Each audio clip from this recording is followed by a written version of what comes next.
Alive. That was, I think, my worst intro yet. Oh, my headphone wires are tangled. Hang on, that's not a good start. Hang on, that's not a good start. There we go. Okay, ready? So, there's not much to say. Today we're doing G-Dash. Today we're gonna continue the... Good point, I need to change my stream name. Day 3 out of 100. Okay guys, ready? Now. Let's go. Oh, wrong button. Wrong button, wrong button, wrong button. Wrong button, there we go. So. What should my warm-up level be? By the way, if my game's too, if I'm talking too quiet or something, just tell me. I feel like I want to start having a warm-up level, but I don't know what. Maybe every level I'll beat a different demon, just as like a little warm-up, right? So my warm-up for today, for example, could be Nintendo.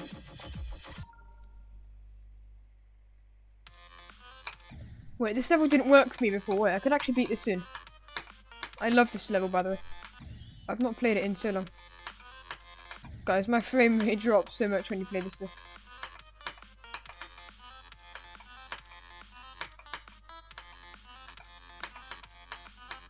I never thought I'd actually be able to beat this though, so that's crazy. But I think for today, I want to do serious as my warm-up level. So I'm gonna change. Oh, okay, I've got a new viewer. Basically, in short, what we're gonna do is every stream we're gonna do a new warm-up level. So it's gonna change every stream. Just beat a quick demon.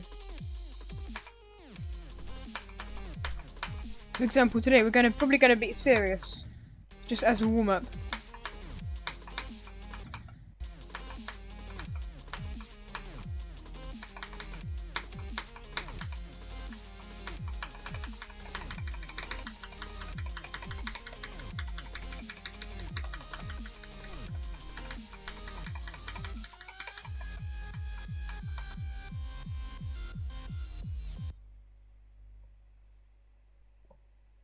Skip.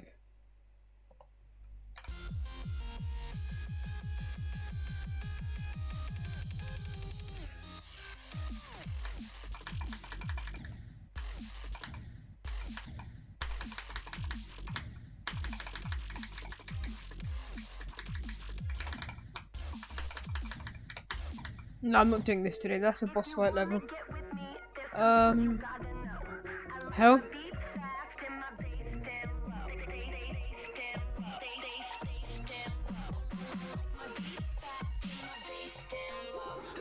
Right, the Demon Guardian. So I believe that's the guy right here. No, it's not. Okay. It's down here. Here is the Demon Guardian.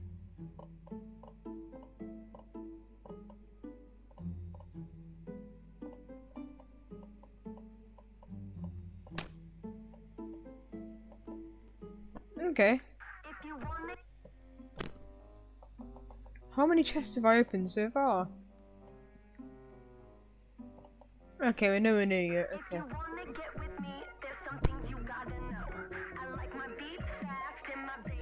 So I think my warm-up for today will be random wave mix. Just a very quick warm-up there. Yeah, this show. Just look at my skill right now. We definitely do need to warm up. Yeah, we definitely do need to warm up. Look at this. Yeah, we definitely need to warm up. Cataclysm Victor, by the way.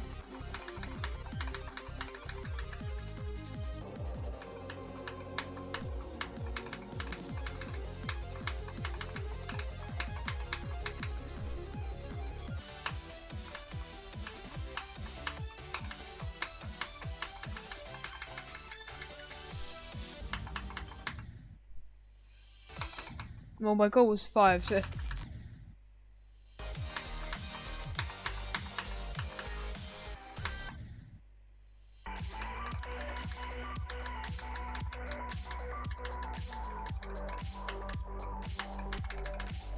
Come on.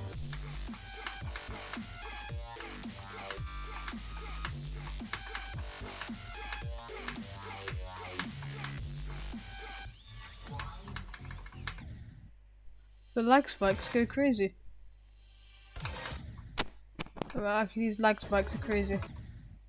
Okay, let's just start, I think. Let's just start the level.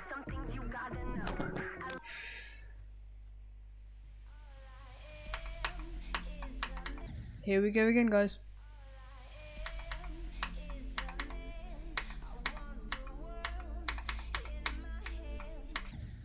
Wait, not even gonna lie. Should we get the podcast open again? Should we get the podcast open again? Hang on. All I am is a man. I want the world in my hand. I hate the beat, but I stand.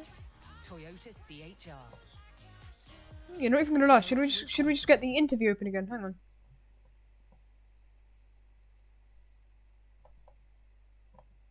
Oh, great. Here we go. We're frozen again.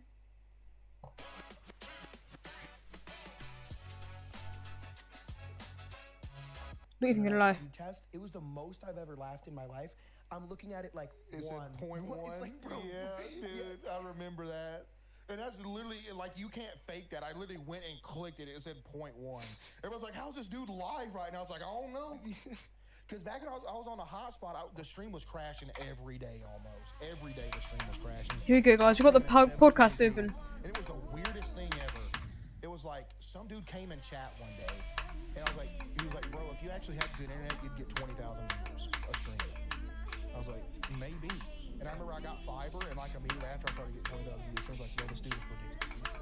yeah, I mean, bro, because like that's the only thing. Like, there is definitely like, bro, when your streams crash, for me, that's the most annoying thing. Ever. Dude, it is. Because then you got a delay now.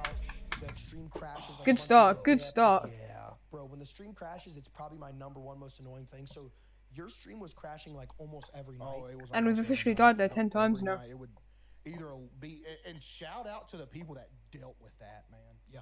Because the quality was terrible. I was streaming like the lowest 720p possible. You know what I mean? And it was still crashing every day. Bro, yeah, and like back to like advice for streamers, it's like, dude, your setup is like, bro, you don't even have lighting. It doesn't matter. It doesn't matter. All people really care about is just like authenticity and being yourself. Being yourself. Be yourself, and like, bro, you do that literally. I mean, it's cool. You know, you're the same way I am. You ain't got all these fancy overlays of border around your face cam, these transitions and stuff. And those are cool to have. But like, you know, me and you were like proof that you ain't gotta have all. You know, you do your thing on camera, and if people like you, they're gonna show up. And it's like, because I remember when I first started, I was like, man, I should get like a border around my face cam and all that. So I was like, man, it really ain't me. You know what I mean? I kind of want to be there with the face cam. Yeah, bro, and it's like cool. Like, but then I'll get DMs of like, yo, I bought like these LED lights. I even got a stream deck. Like, it's like, dude, slow down, chill bro. out a little bit. Focus on like what you want your content to be. What do you want your content to be? You know what I mean? Like, Exactly. you can spend $25,000 on a streaming setup, and like maybe you'll have one viewer. Yeah, honestly, and that's why even like I'm even afraid to do something fancy. Like, Yeah, I'm terrified of that. my mind, it's like, because I feel like if I change something, you know, it's like if I go like put like a bunch of LED lights and stuff in the background, do like a transition, it's like I don't think I could. There's no way I even could if I had the, you know, even if I wanted to. You know, I'll just keep it bare bones, and when I do get a new setup, it's gonna be another bare. I might bring the mirrors with me to a new setup, you know, hang Yeah, them up. a new background would be weird at first. It would. Yeah, it'd be weird because like the mirrors are iconic at this. They are. It's crazy. I'll be sitting there playing Agario, and people's like blob and Agario will be my setup. It's like, what? How? They'll draw it out. It's like, dude. Oh man. Yeah. Okay. So yeah, I haven't even asked a question in a while. We've just been like talking about streaming and stuff. But so obviously, like, you know, me and you both grew up in the same year. Is it like almost hard to even process it because it's happening like so fast and it's still happening? Yes. You know, it is. Yeah. It's like, because it happens so fast, you can't process it. You just gotta keep going. Yep. You know, you gotta go with it and grow with it as it goes. You know what I mean? Because the more experience you get with streaming, the better you become at it, and you know your chat a lot better. You know what, you know, if somebody's joking when they say, Right, that run used to take us so long. you Not even gonna lie, that run used to take us so long. that's a good sign, right? Exactly. But yeah, it is hard to process. Like you said, me and you, we started blowing up around the same time. I really remember. I was like, yo, Juicy's going up, I'm going up. It's like it's been intertwined. Yeah. I really hope I don't die on that jump in normal mode. I have like a lot of like my like fans are like obviously fans of other streamers because I have like a big community. But like, bro, I swear our communities are like as close as possible as a community can be because like, bro, like even like bro, I think it's because both of our communities came from Yeah, like that's like the main reason. So it's like I don't know, it's hard to explain, but like even like when we did like Lethal Company, bro, people love that. Yeah, that was crazy. You remember the we 1v1 on Only Up 2? Yes. Dude, you lost your mind. I was like raging. But that's the one thing I would say, hands down, you are a way more like versatile gamer. I can't play only. I can't play keyboard games. Yeah, it took me a long because I'm a controller like player too. Like it almost always. Oh, I don't die there, normal mode, please. But the more I started doing it on stream, I was like, I do get used to it after a while. But yeah, dude, that was hilarious when you played Only Up 2 because I mean, you was losing. So my current best And then like I'm like loading up your stream. is right here. Well, how did I die in there? Hang on. Yeah, somebody come and tell like, oh, he fell again. The face cam's broke. I was so close to actually getting like a better run, you know what I mean? Broke the face cameras on. Yeah, that was hilarious. When you started streaming, did you have like doubts? Did you believe in yourself from like the jump or not really? No, not at all. Yeah, absolutely not. I thought there was literally no way. Because in the grand scheme of things, there is no way. Yeah. There's like a 0.0001% chance for it to work. Yeah. You can tell yourself whatever you want to tell yourself to hype yourself up, but at the end of the day, math is math. There's like a 99.9% chance. Exactly. Ridiculous. It's ridiculous. And the thing, I wanted the word cuppa as a cup of tea. I thought it would be great to mix with. Like, when I saw the domain was available, I was like, I'm taking it, I'm trademarking it, I'm going with it. Hi, I'm Aaron, I'm the owner of Cuppa Pug. We are not a traditional cafe. When I saw Cuppa Pug go live, that's when it all clicked. Well, nice.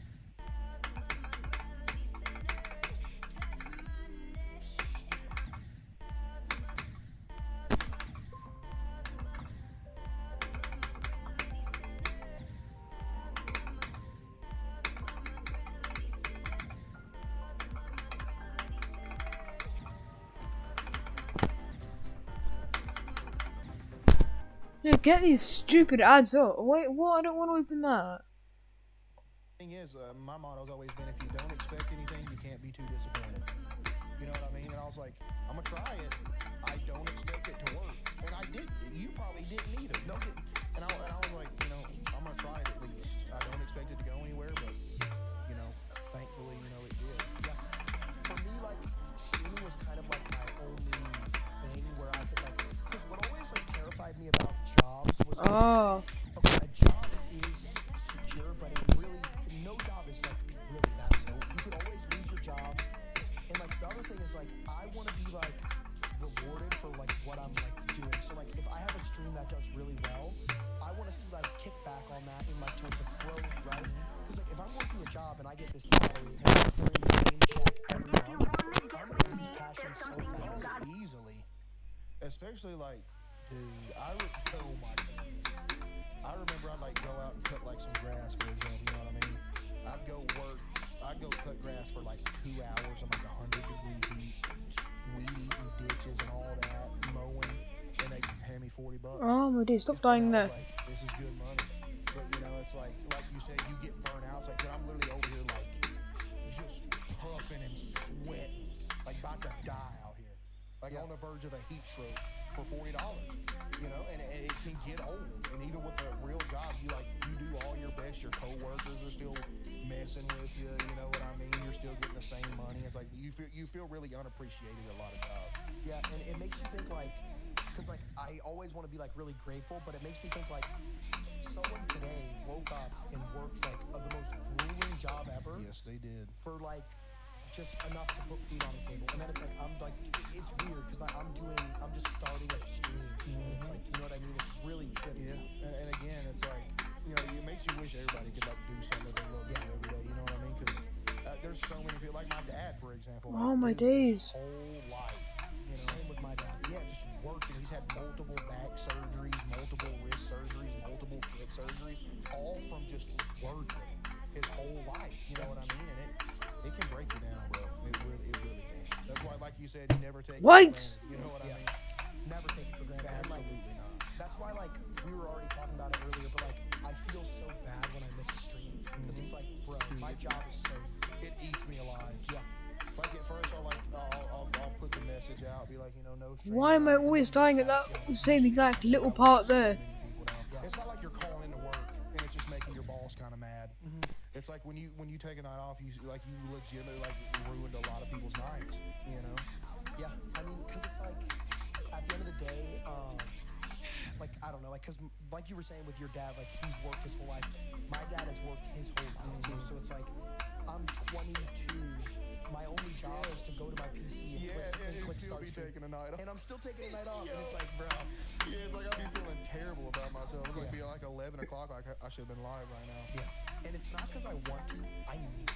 You know what I mean? Like, bro, because like, you're literally like, the reason why I like the podcast so much, and this is literally ground zero, but it's like, I'm not, like, I don't have to be like on my like high energy, right? Like, I can just chill and just talk. It's like, with streaming, it's like you are literally putting on a show from this hour to this hour every night. You know Yeah, what I mean?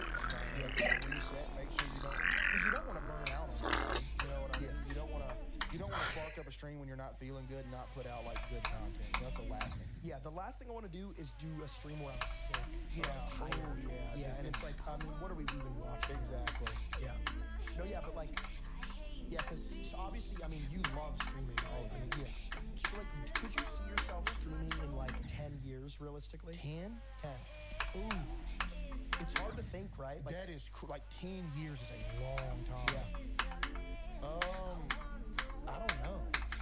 I mean, if it was up to me, yes. You know what I mean? But obviously, you know, stuff happens, especially in 10 years. But there's plenty of streamers that have been doing it for 10 plus years. Yeah, like Doc, Tim, all the Yeah, OGs. Summit, all Yep. them, you know, been doing it forever. Tyler One, all of them, you know. But hopefully, yeah. Yeah. What about you? You think? Yeah, no, I mean, hopefully I am streaming in like 10 years. Yeah. The thing is, it's like, with streaming, it's so, not that it's like demanding like physically, but like sometimes it is draining, like mentally, of like, bro, you know what I mean? Like, I got 36 another, times really, 11. really good stream every night, right? Yeah, I figure on like year 10, you'd be like taking a lot. I'm Linda, proud mum of Team GB's Emily Campbell. Shut up, Linda. A lot more easy. Yeah, Like, I feel like year 10, I'd be streaming twice a week. yeah, You know what I mean? but still enough. You know Yeah, what I mean? But you're still keeping the passion for it. Yeah. No, because I mean, that's all I ever wanted to do. Same. That's literally it. It was either this. That's it. Or just working. And yeah. Working. Yep. No, yeah, I mean, like, because you said you worked at, you worked maintenance and you worked at, like, a rice mill or something? Yeah, worked at a rice mill for 3.5 years and worked at a water department. Literally, What was your least favorite job ever? rice mill. It literally had me more than depressed. It was to the point where I would clock out of work on Friday. be Oh off my on days. weekend, And literally still be as depressed as if I had to go to work tomorrow. It was to the point I couldn't even enjoy my weekends anymore. It was that bad. I'm the same rice mill every day. And I don't want to sit here and, you know, be the one to complain about having a job. You know what I mean? Because at least I had a job, you know? But it drains you, man. Yeah. It does, you know? And I worked at a water department. And it's not just water. Somebody's sewer tank. Oh, you have to break the lid off the sewer tank and literally reach your arm down. We're talking like dookies. Dookie, straight dookie action. Straight dookie action, bro. On everything I love. You got tissues in there. Get like hepatitis. You see like a needle or something in there. We would literally be at work diving in like sewer tanks, bro. People just took a dump and it's right there floating. I'm grabbing it, bro. Bro, and that's, like, taxing, like, on your physical health, bro. Like, the amount of diseases you can I pick was up. legitimately afraid to get like hepatitis. Yeah. It was like, oh, we gotta climb down in this sewer hole today. I was like, bro, I don't want to go down. I'm gonna die. Bro, I don't think I could work a job. Like, I don't think I could mentally handle, like, I could work a job. That I couldn't do. Oh, that's why I could work at, like, because my original goal was to, I tried to get hired at Publix. I got, like, declined. So I was like, I could work that. not Stop that. dying at 34. Oh my God, yeah. Publix is like the biggest grocery store like in this like in Florida. I saw a truck that said Publix on. I was like, what is that? So it's like it's basically just a grocery store, but that was like the first. What is like your go-to grocery store? Go-to grocery store is well, I go to Walmart. Walmart. No, Sam's is goated. Sam's is goated. Yes, Sam's is goated. I love Sam's, dude. You can get it. Yeah. No, but I literally was like, I wanted to work at Publix, and I'm thank God that I got like declined, because I feel like if I worked there, I wouldn't have as much time to stream. That was when I was still streaming to like 2 viewers. So like I was just looking for like anything. Yeah, but I mean, they lined up for a reason. Yeah. You know what I mean? Why am I dying in that ship part so many times when it's one little flying part? Bloodbath was tighter than that. I'd argue Cataclysm had some tighter parts than that. I could say that Necropolis had harder parts than that. I can say from time when I did practice on Time Extreme and Seeing Extreme this video, that was much harder than that. But I was getting like 50 to 100, fine. So why can't I do that on this? I don't know. I just don't want to be at school. You know? It's like I'm about to literally go to work in less than like a year anyway. Like, just let me go. You know? Dude, yeah. I feel like school kills your spirit. Dude, it does. Yeah. Like unless like there are some kids who just love it and like it's in their DNA, they just love school. What killed your spirit the most is bringing home homework on a week. Oh my God. Bro, like, what are you doing to me right now? Yeah. You know? No, yeah, and then like studying for a test, having to pay attention in a lecture, doing presentations and stuff. It murders your spirit. And then like, I don't know about you, but like I was like pretty open with like what I wanted to do. Like I don't know if you were like running around telling people like I want to stream. That's kind of how I was. And like I remember, bro, there was a day, it was my senior year, and I was like on the for credit because I failed Algebra 2 my junior year. So I was in credit recovery, I was barely passing, and I sat down with our guidance counselor, and she literally told me like, I got past all the hard parts. That really hard spider part. Ding! The really hard ship part. Ding! Where do I die to? I flew up into a spike when he just didn't touch anything. Slash marker 63 exclamation new best exclamation mark exclamation mark.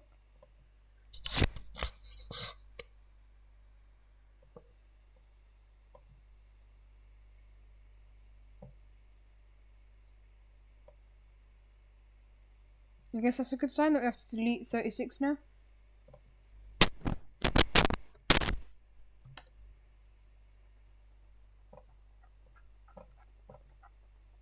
in like, she literally was like, you are basically like delusional. Because I was like, I'm gonna be a streamer.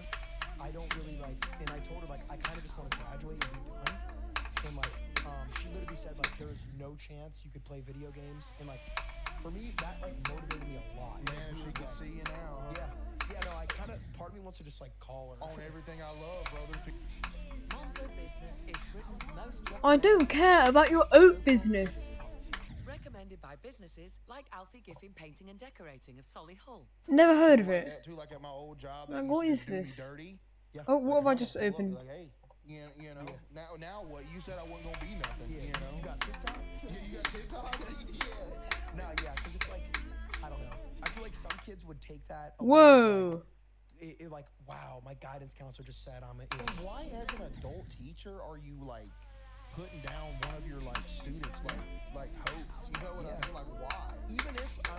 Even if I'm mathematically delusional, but like then again, there are people that are doing it. Like, there are people that are doing it. So like, if people can do it, like you can. You just gotta like really work hard and like just sink your like all your passion. 100%. Yeah.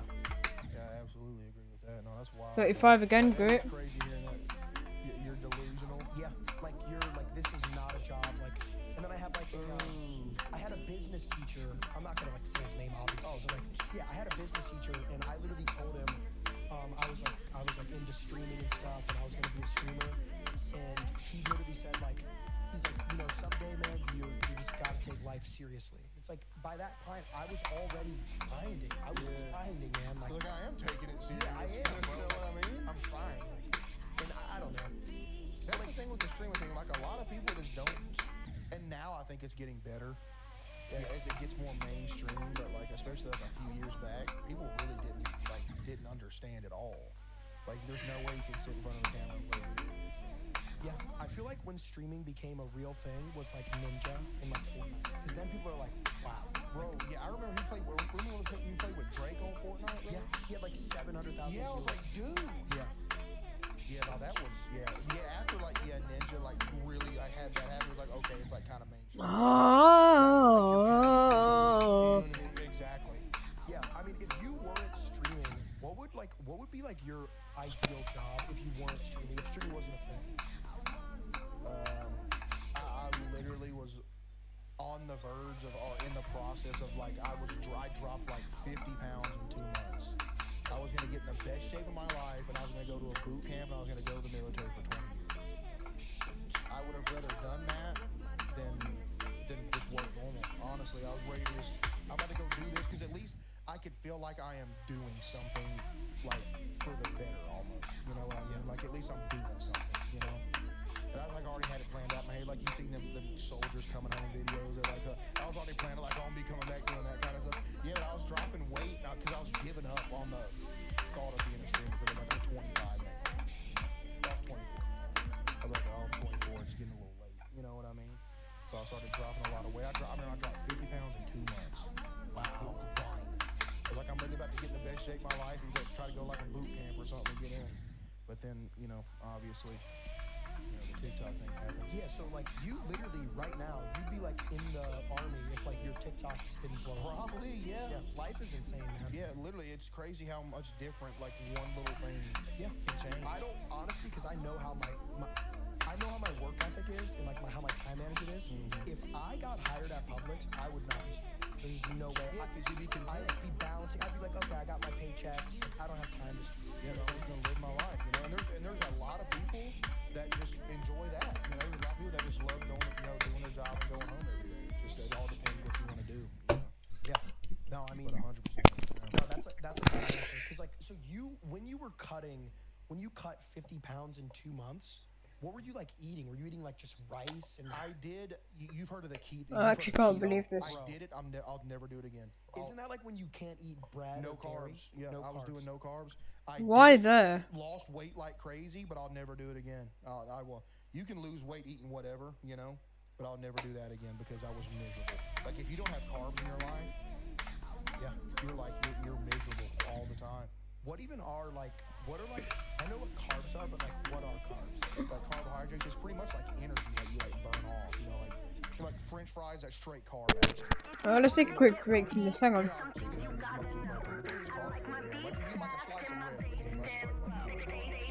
Wait, I know what to do. Yeah. Okay. Okay, I know what to do as a break. I know what to do as a break. Let's get some good runs on Time Extreme. The camera, you're facing the wrong way, mate.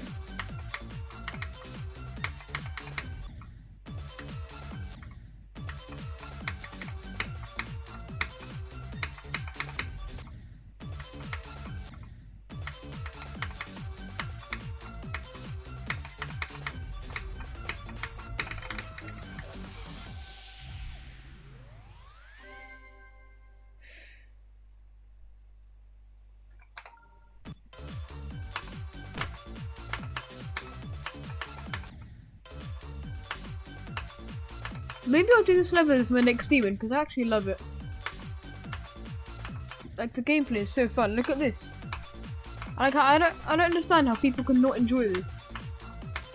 It's actually a masterpiece. It's so fun to play.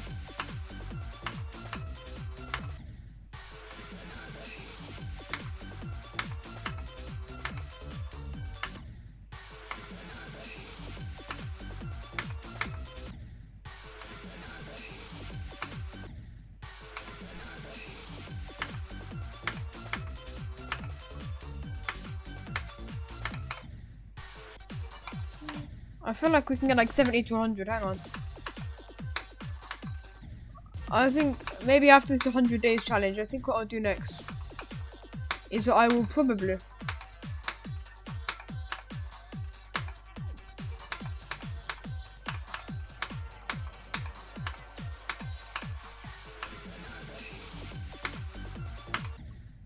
why died there? But I think, yeah, after I'm done with the extreme, after I'm done with the 100 days thing, I think what I'll do after that is beat the extreme trilogy, you know, still extreme, this time extreme Cycles X, and if there's any more out by then I'll do this.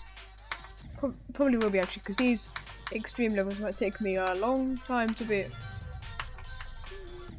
Yeah, just look at how hard that is to...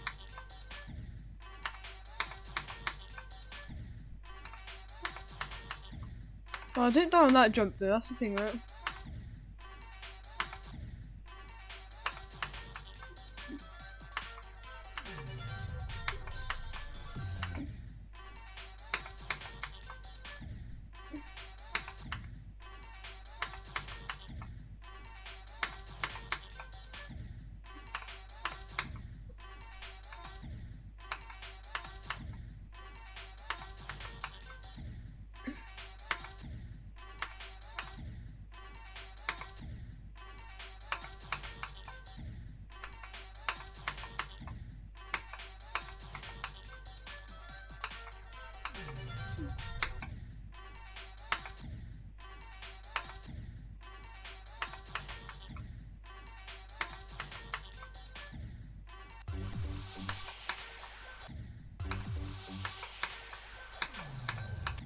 Oh, you know what I should have done as my warm-up level?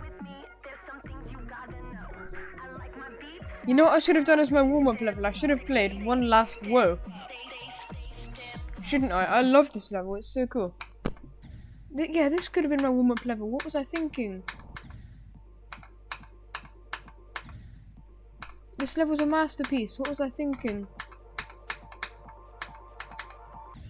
Oh, that's just quite lonely there. No, I got 63%. But I'm just taking a quick, like 5-minute break, just, you know. Yeah, this should have been my warm-up level for the day, because this is so fun to play. And I have to beat One Last Woe soon. I can't believe I haven't beaten it yet. Like, Wolsey, like, this was like Wolsey's last video level, and I still haven't played it. I feel stupid. Like, I feel like if anyone's like properly in like the G-Dash community, this should have been one of the levels they've beaten. And I feel stupid that I haven't beaten it. It's such a masterpiece. And it's like so creative as well. Look at that. Like, I'm speechless. Look at that. That's so creative. Josh, I'm on day 3 and I've got 63%.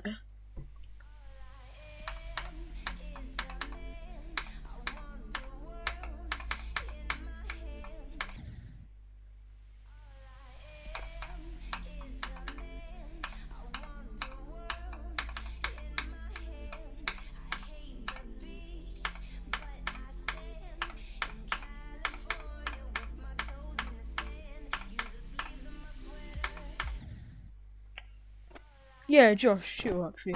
Thank you.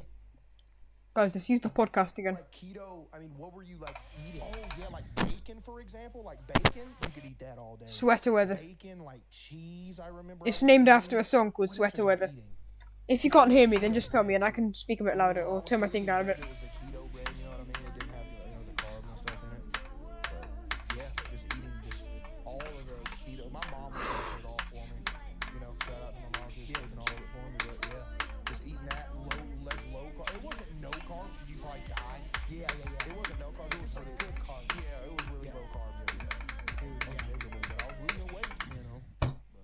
Bro, it sounds like your mom helps you through like a lot. Oh yeah, Your mom's like awesome, dude. No, dude, she's like Telling you to stream, bro. Like Yep. that's so sick. every step of the That's way. stupid. Like when I was playing baseball, never missed a game, no matter what. Is a man.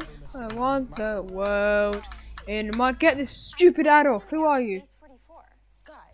Beast 44. I don't care. My dad was Oh, actually my like days. coaching baseball, and yeah, she never missed a game. Yeah, to this My day, posture's she not does that bad. What are you talking about? everything for me, you know? Just making stuff up. You know? And I probably would too. You know what I mean? Oh yeah. That's my posture, so that's not that bad. It's great. Yeah. So like we talked about like kind of everything besides like what would you see like what would your future look like whether it's on the internet or off the internet like what is like Let me fix what do my you wanna be thingy on my doing in, phone. like 5 to 10 to even 20 years. 5 to 10 to even. Hey, I can see, I can see, I can see. Yeah. There you go, now my phone's working. Yeah. just vibing, man. You know, just chilling, fishing. Would you want to be like retired early? Like from streaming? Just from working, whether it's like you to where you don't want to be like making money, like within your like 40s. Yeah, I don't, like 40s is crazy. That's a long way. But yeah, like 40s, you'd just be kind of chilling at that point. You know what I mean? Inevitably. Because there's not really many 40-year-old streamers out there that are still, which, I don't know, Dr. Disparate. I think he's the oldest like big streamer. And he's still killing it. That guy's OG. He's hilarious. Yeah. No, he is. He's actually, I used to watch him play H1. Yeah. Oh no, I watched him play H1Z1 back in the day too. Like my friend put me on to him. So you're a big fisher? Yeah, I don't catch them and like eat them, if you can believe that. Yeah. My whole family is like the biggest fishers ever besides me. Yeah, you don't like fishing? I actually, now that I'm older, I kind of do. Dude, catch 'em, see how big the fish are, just throw it back. Days. Why there?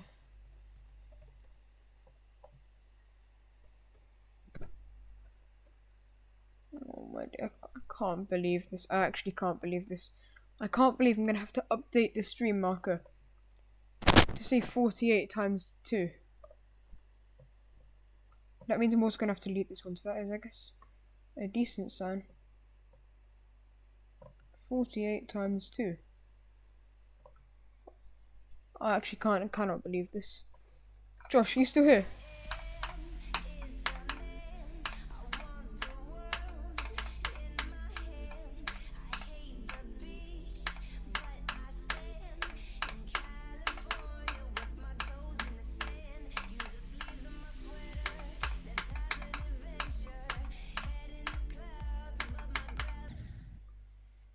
I can't. Why does it think all days are going to be on sweater weather? Because it takes me 3 days. That's the thing, like It took Vortex like 5 days to demon, so you just have to get over it, Lauren. It's like the biggest, it's quietly the duck hunting capital of the world. It literally is. But like, I don't know. I can't just go out in the woods, see like a deer, and be like, I'm gonna kill that thing. Yeah, no. I can't do this. Like, I really just like chill, let them chill. And, like even with fishing, I love fishing, but I like even then I just like I'm going back. Yeah, no. I'm not a big like. I don't know. Dude, shooting a deer is like I could never do. Dude, it'd be dead. Cause I remember my cousin. He wanted to kill a squirrel. We was like teen. Oh my gosh. He wanted to shoot a squirrel. He wanted to eat it. You know. I was like, don't shoot him. You know, he found a squirrel. I was like, don't. You know, he got the squirrel. You know, squirrel hunting's huge in Arkansas. It's huge. He shot. You guys eat squirrels in Arkansas? I don't eat them. They're nasty. But You've tried them. yeah, it's gross. Oh, yo, it's huge. Like yeah, but he got him a squirrel. Dude, he was crying. He was crying, bro. He felt so sad. I was like, I bet you never shoot nothing else again. Yeah. Bro, that's wild. Dude, when I was a kid, I did like some weird stuff. Like What? I didn't like any like animals like that, no, but I mean, bro, I would literally, this is actually like really weird. But I'm sure someone's done this. You know like when there's those big fire ants? Yeah. So on the 4th of July, I did it. Okay, I'm not acting like I routinely. Yeah, okay, fair enough. Well, Which one was it? no, I did go skinny dipping out of the long range, but that's neither here nor there. I was like skinny dipping when I was. Like, Which level was it? it was what? Where? I just did it with my cousin. Like we just did it. That is crazy. And like we had an open stream, like neighbors could see us. But like you know, it was. That's Yeah, beside the okay. point. What's it called? Yeah, I mean, yeah, he was. What's it called? Hang on, there we go. But, he was doing it too. Oh no, it was. Let's not get into that. Let me get my soda rush in the air so you can see So this. This is something I want to clarify. I'm not proud of this, but I did it one time on the 4th of July at his house when I was like 11. There was like these. Wait, that wasn't that bad for having a soda rush in the air. Hang on. And we would play basketball, and they were like kind of cutting into the court a little bit. Yeah. I'm just setting up an excuse. But basically, we would light like firecrackers off into the like ant pile. Do you know Roman candles? They're like fireworks. We'd put Roman candles into like the mountain of sand, and we probably killed a couple thousand ants that day. God. That's cool. Yeah, but it's a good name as well. I didn't feel anything. A squirrel, I would feel weird, but it's ants. Yeah, So I was like, whatever. I got ate up by fire ants one time. I got completely naked because of it. Yeah. I was weed eating some grass. It was I was weed eating in a ditch, and I ran into a fire ant, and they also got my clothes. to his car. I got butt naked, dude. I had to because they were all over me. Took my shoes off, took everything off, got butt naked just to get away from him. Ran home, dude. Bro, that's insane. I had to. His car's going. Hang on, I've got a good idea of what to do on our quick break. How about in my break we do some stereo extremeness? Yeah. Good idea. Let's get some good runs on this then. Well, I already feel a lot more consistent than I was before. Hang on.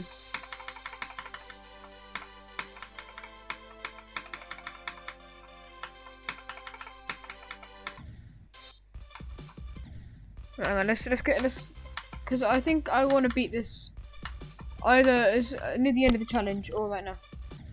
Just trying to get 80 to 100 on the TSA. Which one's that?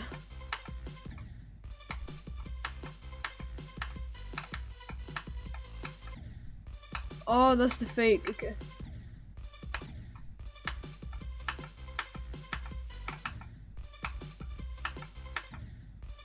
Yeah, I'm probably gonna beat this level next, so I love it.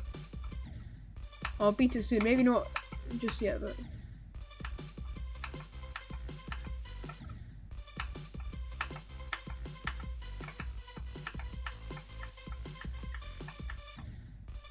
I forgot where you have to jump though, hang on.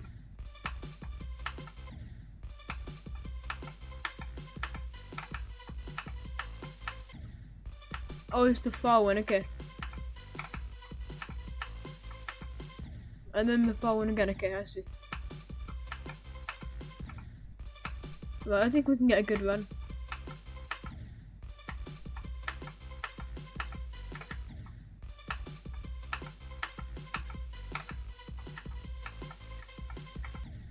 Oh my days. It's a lot harder than it looks, that. What? I hit that. Okay, bye. See you soon.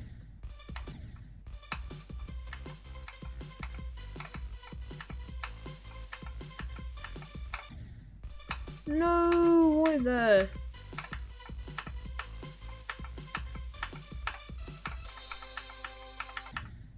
No, I can't start entering there. Let's go back a bit.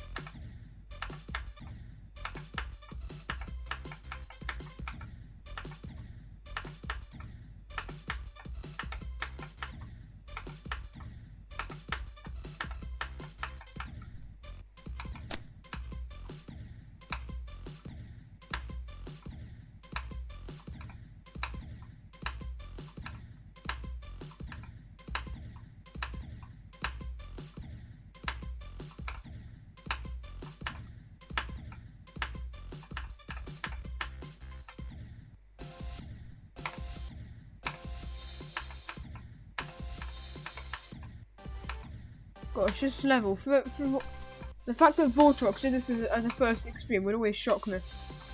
Like, it is for a first extreme. This is a hard level. Do you know what I mean? Like, I can't even put into words how crazy this is to do this as a first extreme. It's actually like mad, bonkers.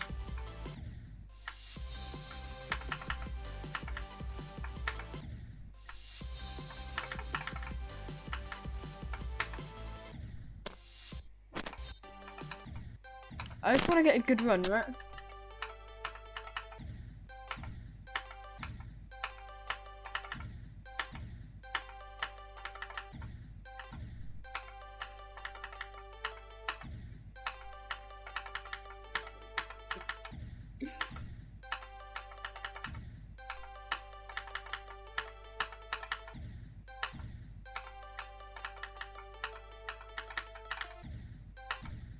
Oh, that's a stupid place to die.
No, guys, did you see that? I just got 80% on Stereo Extremist. Bomb, like it's over. Is Arkansas just like a wilderness kind It of? is. Yeah, that's what I figured. It is. I'm gonna Right, now let's get to the second podcast with Moist Critical. Professional marketer in Seattle, Grammarly allows me to take a step back and say, is this really The title is not deception. We landed the big penguins.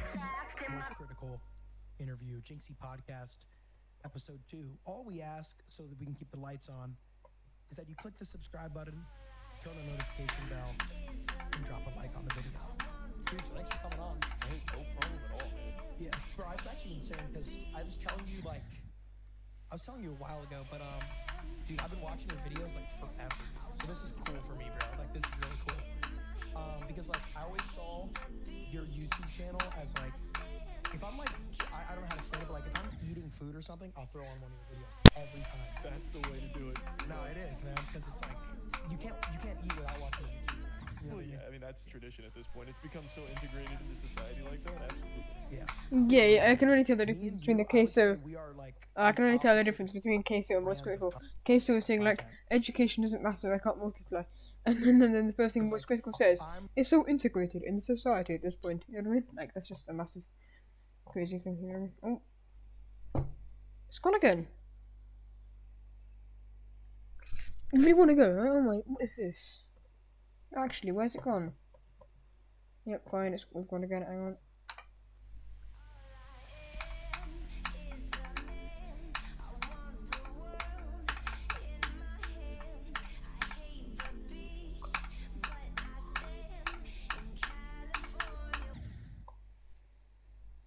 Okay, we're back now, we're back. like full on like TikTok generation. You're like a OG YouTuber, like from ground one. I think in a lot of ways though, there's similarities. Like you do what you want. Like you do the content that's fun for you. I don't see you as like that corpo shill, just like playing algorithms or formulas and anything like that. I think you're in a lot of the same space when it comes to that mentality. Yeah, dude. I think like 'cause I Aw. didn't even notice it until I got out to like when we did the like when I went to your like compound like for the first 2 times, but. Bro, you have so many like side projects and stuff. Like it's actually so cool. Like, dude, you have comic books. You have like your own esports team. Like, you have your own podcast. Like, bro, you literally do like everything. It's sick. It's fun. That's what makes it so exciting. And you're doing that same thing as well. Like now you're branching out with this show right here. I mean, it's what makes it so exciting to constantly do new things. Yeah, because like I don't know. Because when you're just doing one thing, it's just like it's so easy to get laser focused and forget about everything else. And it gets stale. Yeah, it gets stale, exactly. And like, I don't know, because would you say like your YouTube, like, how much effort would you say you put into your videos? So it depends on the video. So like a normal day-to-day video where it's like if I found something stupid that I want to talk about, if there's like a weird news story going on, that's like maybe an hour of like looking into it a bit and then just shooting the shit, like putting the camera on and just start goofing around with it. But then there's like our wrestling league, which is at least 3 weeks worth of planning, getting like the performers and then coming up with the storyline and shooting it. So that's like a month or so just for that production for one video. So it all just depends on the It all style. just depends on the type that we're doing. Dude, because like, I Why mean, there? whenever there's like news, like I've practiced that part so much. I've actually practiced that part so much, and just to prevent myself from dying there. And I still died there.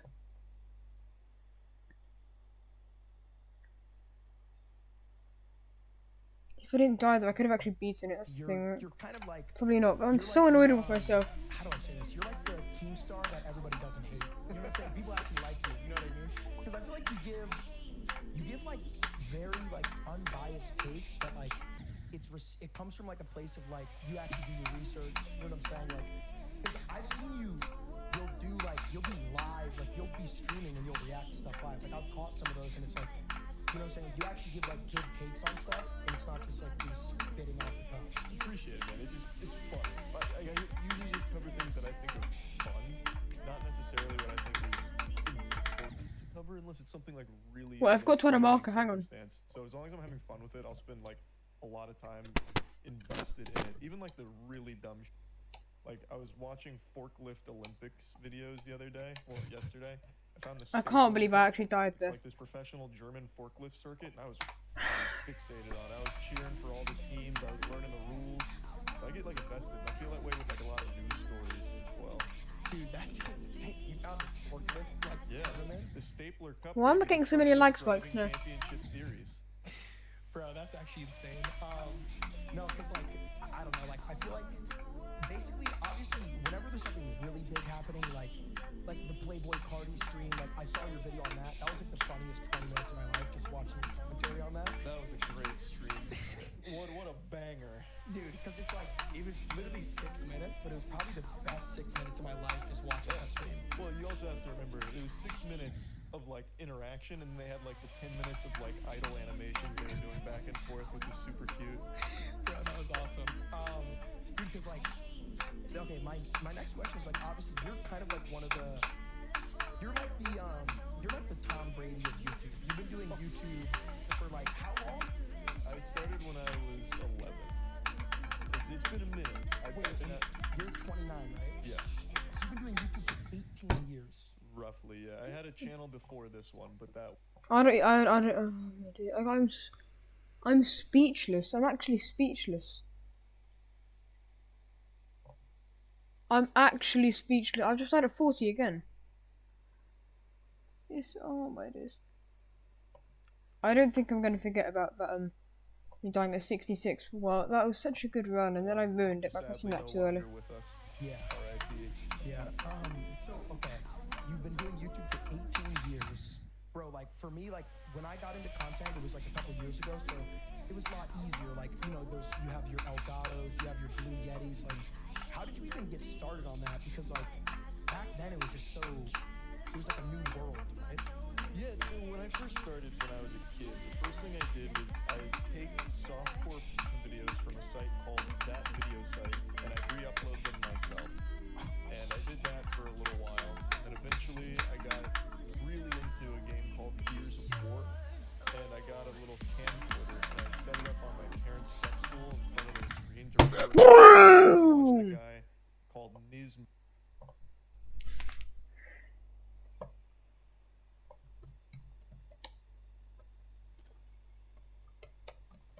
Why 55? I don't. Why? It's not even hard. Why did I click too early there? It's not even that hard. It's not even that hard. Oh my days. This is annoying. I'm just gonna be honest. I'm really annoyed at this. I'm just so annoyed with myself. Why did I die there again?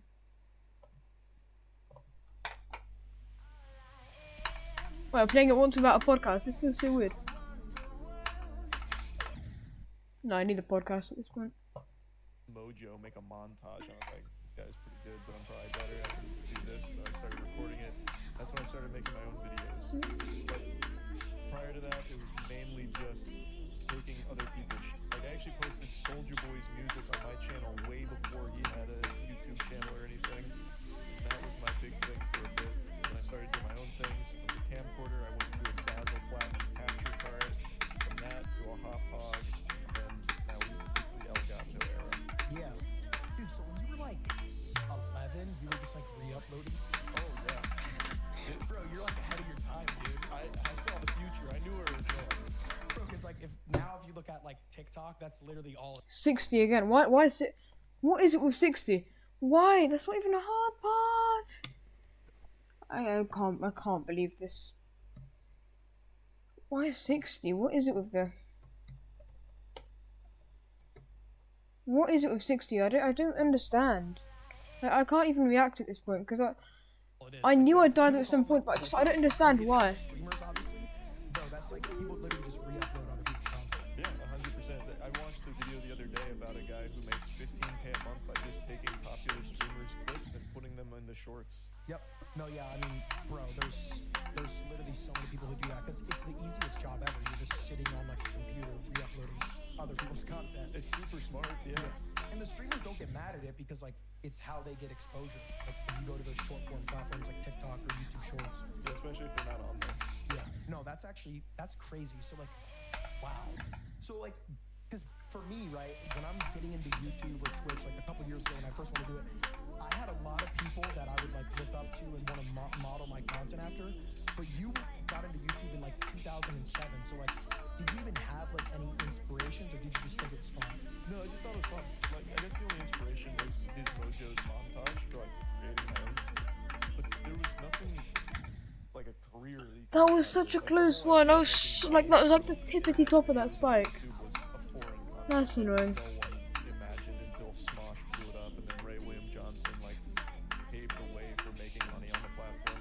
So for me, it was just the joy of making shit. And then I guess before that, the joy of sharing software.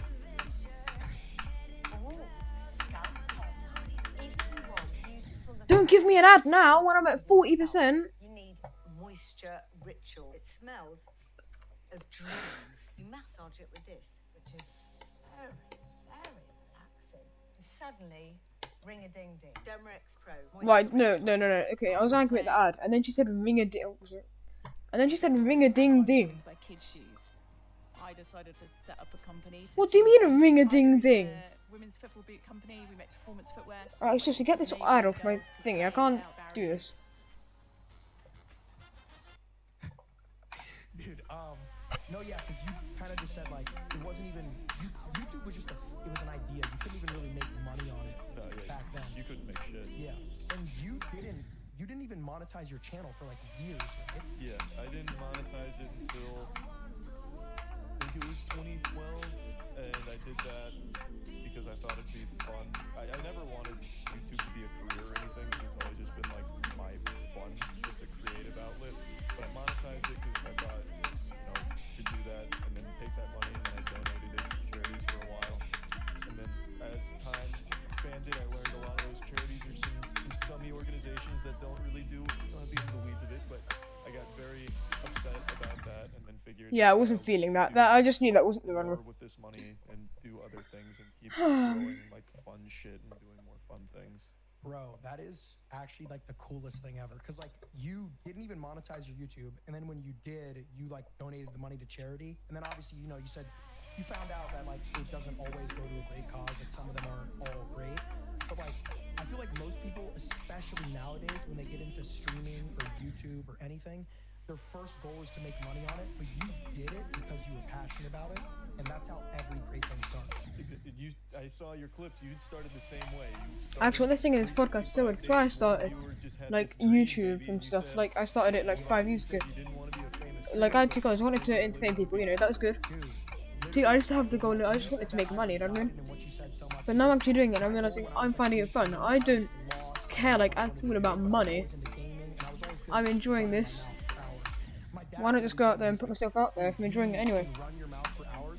And I also like streaming because it's a nice, fun thing to do, you know what I mean? Nick Merckx, Tfu's like, bro, you could easily do this. And I started just going for it.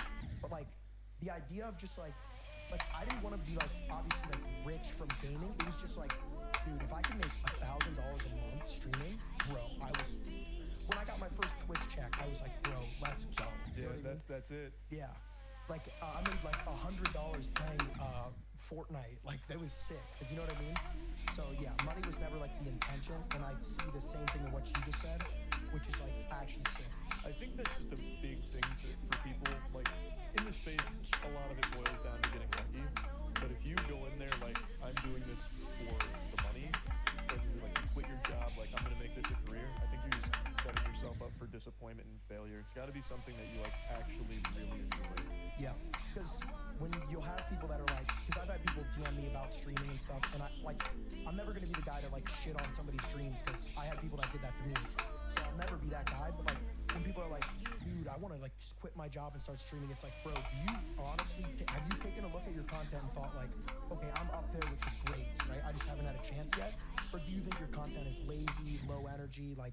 Are you pouring your heart and soul into it? Because if you can't answer those questions, I would say keep working. Because like, if you're doing, lazy content, like no face cam, you're barely talking, low energy, you're not gonna blow up, honestly. So it's like, you have to answer that question first.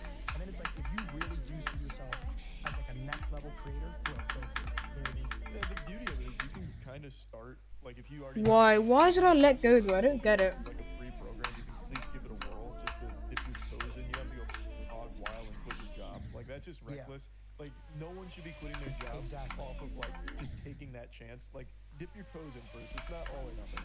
Exactly, dude. And like, I think because obviously we did like research for like, because you know we want to be like as professional as we can be. But bro, you didn't even have like a face cam for like the first like 10 years, right? On YouTube. And was it? Because like, dude, I'm gonna be honest. Like, I'm straight, but you're a good look. Like, you're a really good looking guy. So like, what was your what was your reason as to why you didn't want to like show your face at first? A couple of reasons. Back then, really when I started, I didn't think like a face cam would add too much to it. That was still kind of niche back then too. Most people weren't using face cams. It wasn't until PewDiePie and Markiplier really like bumped that shit and popped it off. So I didn't think it really added much. What? I've never been like a guy with a lot of self-esteem. Matt is here. He went. What? No, man. Oh my days. It feels so painful having to write down 68%, but oh man, that's actually so painful though. Why there? Like, come on, just why there? I was doing so well, and then I for some reason just didn't click that all. I was so like, wait, oh, we're gonna get somewhere, and I was so happy that I just forgot to click. So stupid. My zits had zits. I was 5'1", haven't grown that much, but I mean everything that could be wrong with a man's face was wrong with mine. So I probably would have ruined my career if I did a face cam any earlier. So the first time you ever had a face cam, it was like how old were you the first time you ever like showed your face? I was 21 when I first showed my face, I think. And that was with the short hair, right? Yep. I remember that. Short hair era. Bro, you had like, that was a great era, dude. Hey. Like, a lot of your best clips are like from that short hair era. Hey man, the short hair, it was alright. I think the long hair is much cooler though. Yeah, no, the long hair has its own aura to it, bro. I mean, dude, you got swag. Like, no matter what your hair is, dude. You're just a good looking guy, bro. I mean, I can't. But, no, yeah, because, like, what was, like... why do I keep hitting that saw blade? It's so annoying. Because, like, I know a lot of people don't want to. Did you want your audience to, like, feel, like, you wanted them to know you on a more personal level? No, never. Absolutely. I don't want anyone on the internet to know me on a personal level. I don't like the parasocial relationship aspect of it. The main reason was actually because I went through, like, a really, really hard period for a bit, and a buddy of mine, he said that like maybe if I opened up a bit more, like I'd feel better, less alone.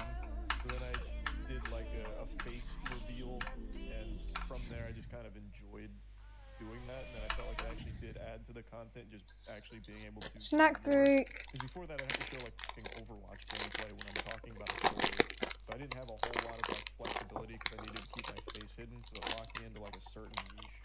So it helped me branch out more. Yeah, I feel like, bro, I don't even know. I would probably be working at like CVS right now if I never showed my face, because I feel like that's 90% of my time.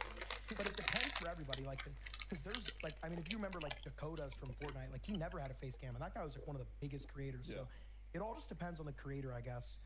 But like, what would be your biggest, like, number one? What would be your biggest piece of advice for anyone that wants to get into like streaming, YouTube, content creation? Like, what would be your number one biggest piece of advice? Probably what we covered earlier. If you go in wanting it to be like your career off rip, like I'm doing this for the money, you're probably going to be pretty miserable, because it's a great chance that's not going to happen in any reasonable time. So I think the biggest piece of advice is finding the thing that you really like and doing that. Like, you have to have fun doing it. If you don't, it's not going to work out super well, and I don't think it's going to translate into good content in the first place. And also consistency. Like, consistency is super important. Yeah, dude, when's the last time you've like missed an upload? That happens quite a bit. Like, even just 6 months ago, I got soaked and drunk, basically alcohol poisoning. I was hardly lucid. I was puking in the back of Matt's car, crying, asked to go to the hospital. I didn't upload. That was So, okay, bad. your last missed upload was 6 months ago, though? Probably something like that. Bro, Yeah. dude, you realize how insane that is? You haven't missed an upload in 6 months. That's like ridiculous. And, bro, I mean, most days, I'd say you double upload, yeah? Sometimes, yeah. It just all depends on what I've got going on. Like, if there's a lot of silly shit going on, it'd be 2 uploads, or if I had like a fun stream that I thought would be a good highlight, yeah. Yeah. So how would you say is like your style? Like, what would you say is your style of content? I don't know what I'd label it. It's just like a bunch of different shit, like just this wide variety, and it goes through like these arcs. So we used to play with toys all the time on the channel, and like we made a. Wait, YouTube allowed that? Yeah. Oh yeah. We used to do dildo trick shots. I still can't believe I died at 60. Yeah, I'm so angry. I'm actually so angry about that. 60-pound dildos. We had like motorized cock we were riding around on. We go through these arcs where it's like this different. Like you'll never know what to expect, which I think is fun. Bro, that's sick. I mean, dude, okay, wow. So you kind of just like, you kind of just did what? You say your content is just whatever. Yeah, it's just like whatever's fun. 100%. Yeah, it's like just off the cuff. Like, cause like I feel like I don't know. I feel like a lot of people, and like it's something I struggle with too. But like I was like, I've always been like scared to try new types of content. But bro, your content, it's like every upload is just so different. I appreciate that. And I think that fear of like trying new things is something everyone has. I definitely did. Everyone does. Because you never know how the audience is going to respond to it. But at the end of the day, again, it ties back into doing what you think is the most fun, which I think is the most important part. And that'll usually translate. Even if it doesn't hit with your audience, maybe it finds it fun. Yeah. Are you a big like anime guy? Yeah, I wouldn't necessarily call myself like a weeb or anything, but I am a big dabbler of anime. Nice, dude. What would you say is like, what is like your top 3 animes of all time, like in order? That you've seen? So Attack on Titan and Code Geass tie at number 1 for me. And then Not One Piece. 2, it's probably gotta go One with Piece. OG. It's probably gotta be like Dragon Ball, just because of like the cultural impact that had. That changed the game. Number 3 is a One Piece. toss-up. I might give One Piece. number 3 to something like a Jujutsu Kaisen. 'Cause I think No. that's the best shonen. Why, what about One you? Piece. Otaku. Not really. My favorite show ever, and this is weird. Why is this guy not saying One Piece? I wouldn't ever put anime over regular shows, but there's one show. It's Death Note. I think. Oh, you're a Death Note guy. Yeah. After the first hour, I was hooked. Like I don't think I streamed like for 2 days. I was watching that show. So, wait, you recently watched it then? No, I was streaming. It was probably like 2-3 years ago. I'd say. It was like it took over my life for like a week and a half. I'm not proud of it, but it was the best show I've ever seen. Death Note is fire. Death Note is like one of those gateway animes. Back in the day, what was huge on YouTube was anime re-uploads. You do it in 3 parts, and Death Note was always on the front page when we used to have most viewed for the day. It was big. Dude, Death Note I is got like, so many people in anime. oh my god. I would say like, if I'm trying to get someone into anime, that would be the show I recommend. Death Note's definitely a good one. It's so convertible too, because most of like the people that they're not gonna immediately get into like Jujutsu Kaisen, because that's really anime, or even like Attack on Titan, but like Death Note, it gives you that like crime thriller, like murder. It's very like transferable. It's very grounded. Like you can immediately start responding to it because it's real world stuff with like some fantasy elements. Yeah, the fantasy elements. No! All anime, but No!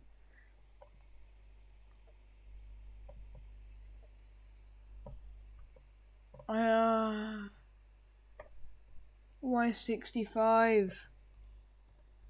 I was so happy that I was like, oh, we're finally back here. Can we get like some good progress? And then I just didn't even hit the orb. Like, what? People normally are. It's a good show. Like I would say after that, probably. I don't know if I have like a 2 and a 3 because I'm kind of a shithead. Like I haven't finished Naruto Shippuden. I haven't finished Hunter x Hunter. I'm a shithead. I haven't even finished One Piece. By the way, where are you in your One Piece journey? I'm still on Fishman Island arc, which is like 550 something. It's so boring. I hate Fishman Island so fucking much. He just turned and looked at me like, yeah, that shit is trash. I know it gets super good after, but it is turbo ass right now. Yeah. I mean, dude, that's so real because, bro, the biggest thing that stops me in One Piece is like when there's a shitty arc and and they're like, oh no, it's not filler, you gotta watch it. Welcome to the next generation. Great, here we go again with another ad. Wix Harmony. Get the power of AI and the freedom of drag and drop. I'm like, dude.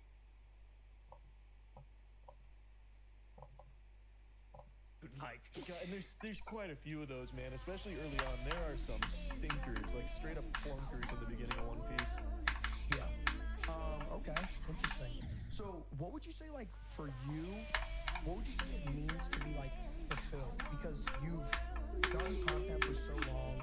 Obviously, like, you've been super successful for so long. But, like, what kind of, like, keeps you going other than just, like, enjoying it? Like, what is something you want to build into like later on? Wow, that's so deep. This is like some Dr. Phil shit. This is an interesting podcast we're picking up here. I guess I feel the most fulfilled when I get to create something new. Like, I love doing the stuff that I do on like the day-to-day, but when it's something like brand new that I haven't tried before, it's really exciting and thrilling to see how people respond to it. So like branching off into something that I've never touched is like that's a great feeling, and especially if it like goes over well, that feels even better. But even just doing it is an amazing feeling. So I guess to the second part of that, like going into the future, just having more of that, just putting my little feeler.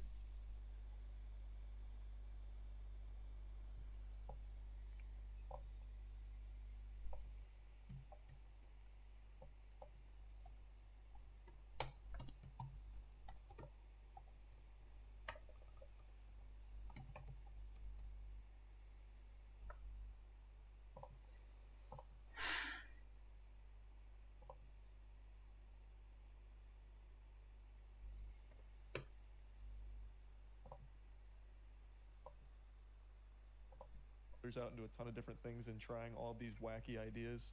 Okay. And what would you like? Because I mean, bro, that I know you're like speaking from the heart too. Because like I said, when I went out to like meet you, you have. Why does my laptop keep freezing? It's so annoying. You have an esports team. You have a podcast. You have a wrestling ring. Like you kind of just do. You're like a kid in a candy factory, bro. You just do other stuff. That's kind of it. Like our whole warehouse is modeled after Rob Dyrdek's Fantasy Factory. Like we're just going day by day on stupid shit. Yeah, no, I mean, and like, what do you say? What gives you, like, what would you say? What gives you purpose? Like, in terms of like, for you, like, I know a lot of people search for like purpose in life. So like, what would you say gives you purpose to just keep doing what you do? Just how much fun it is. I don't know. I guess just creating things. Yeah, I feel like I've said that a lot now, but like that really is where it all ties from. I just like to make shit. Yeah, and like. Yeah, I mean, I'm pretty similar. Like for me, like what I get the most purpose from is just like, you know, have people who literally just like love your content. Like you're obviously like it's the same thing for you. Like you have a community of people who like every time they get that notification that you posted a video or you're streaming, like bro, they're hyped. You know what I'm saying? So like for me, I get a lot of purpose from like just I guess having like a lot of people that love looking forward to your content, and I'm sure you're like the same way. Like you love the fact that you have like a community like you do. Oh, it means so much. Yeah, absolutely. Like it's amazing to be able to share those creative endeavors with people and see people that respond positively to it or enjoy it. It feels amazing. Yeah. Do you ever like, cause like, do you ever feel like do you ever feel any pressure from just like content or like not at all? Like pressure to improve your content or no?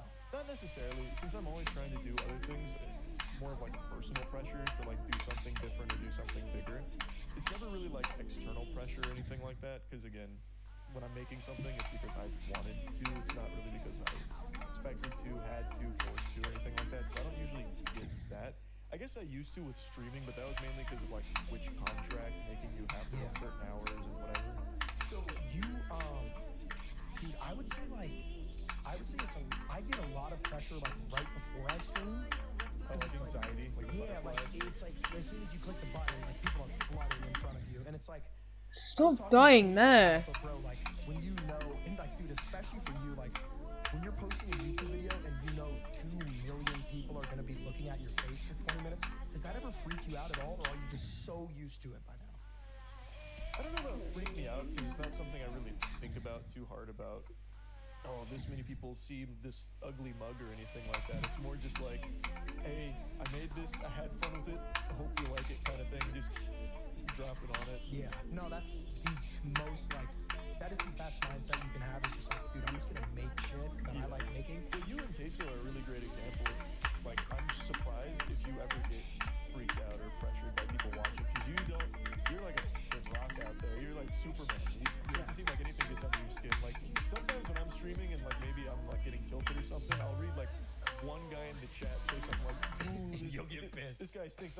Brother, I can't believe this. Instead of focusing on the game, I started listening to the podcast.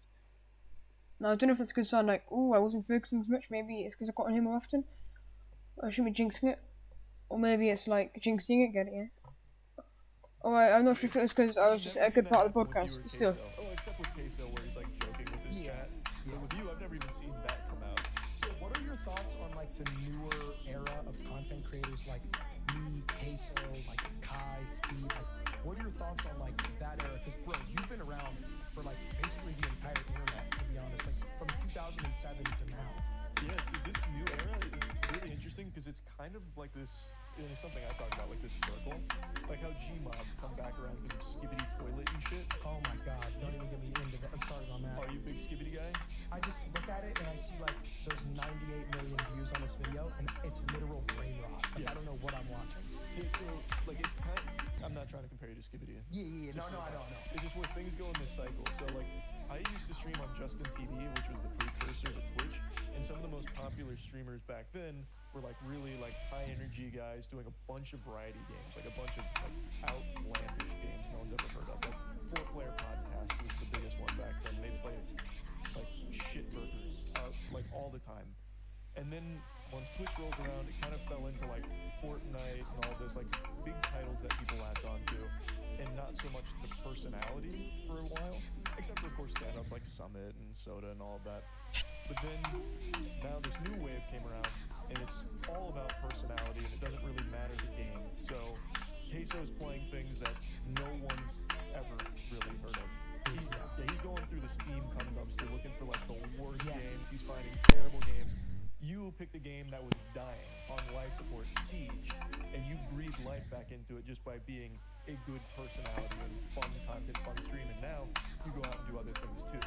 So it's cool to see that it's wrapped around to being variety focused as opposed to like being locked into like Fortnite streamers, Overwatch streamers, Counter-Strike, this and that, where it's not just dominated by categories, it's dominated by like really electric personalities again. Yeah, because like, bro, that's honestly a perfect take on what you said, like about Queso, especially like, bro, he'll be streaming a game and he'll have 70,000 viewers, and as soon as he gets off the game will have 13 viewers. Exactly. He will literally, people are there for him, and like not, like they don't, the game, someone described it really well, but like the new age of streaming is almost like, the game is almost a background.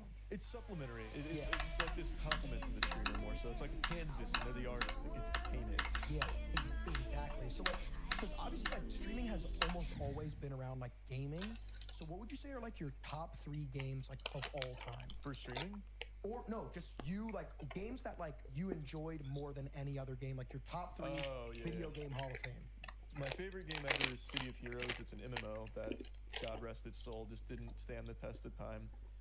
Second favorite game is probably going to be Halo 2, because I think it's probably the best competitive first-person shooter that ever got made. A lot of it was even accidental. Like, a lot of the skill ceiling to it was totally unintended glitches like BXR, BYB, stuff like that. And then the third, might have to give it to RuneScape.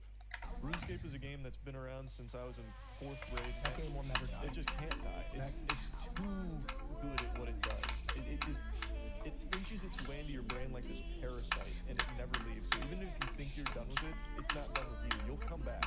No one quits RuneScape. They just take breaks. Dude, oh my god. Bro, I remember like, it's so cool that you threw in RuneScape, because I remember one of my first video game memories ever. I was 8 years old and I was at my best friend's house.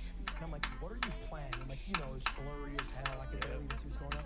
He's like, RuneScape. I've been playing like all month. I'm like, all right. And then like 15 years later, it's still a top game. That's right. And it's only growing. They just hit like one of their biggest peaks recently. I think they hit like 250K concurrent for one of their, I think on Desert Treasure 2 drop. Like they're killing it still. They're still killing it. Yeah, that game's not going anywhere anytime soon. It'll never die. Yeah, it's up there with like... Right, let me quickly show you the level that I actually want to beat next. What I want to beat next is actually a level called Poltergeist 3v1. Let me show you it quickly. It's a great level, and I think it would be good for practicing more. I probably won't be doing it in this challenge, right? Just being honest, I probably won't do it in the challenge because you know, it's not a good level for this kind of challenge, right? But I just want to beat this unit. It looks so fun.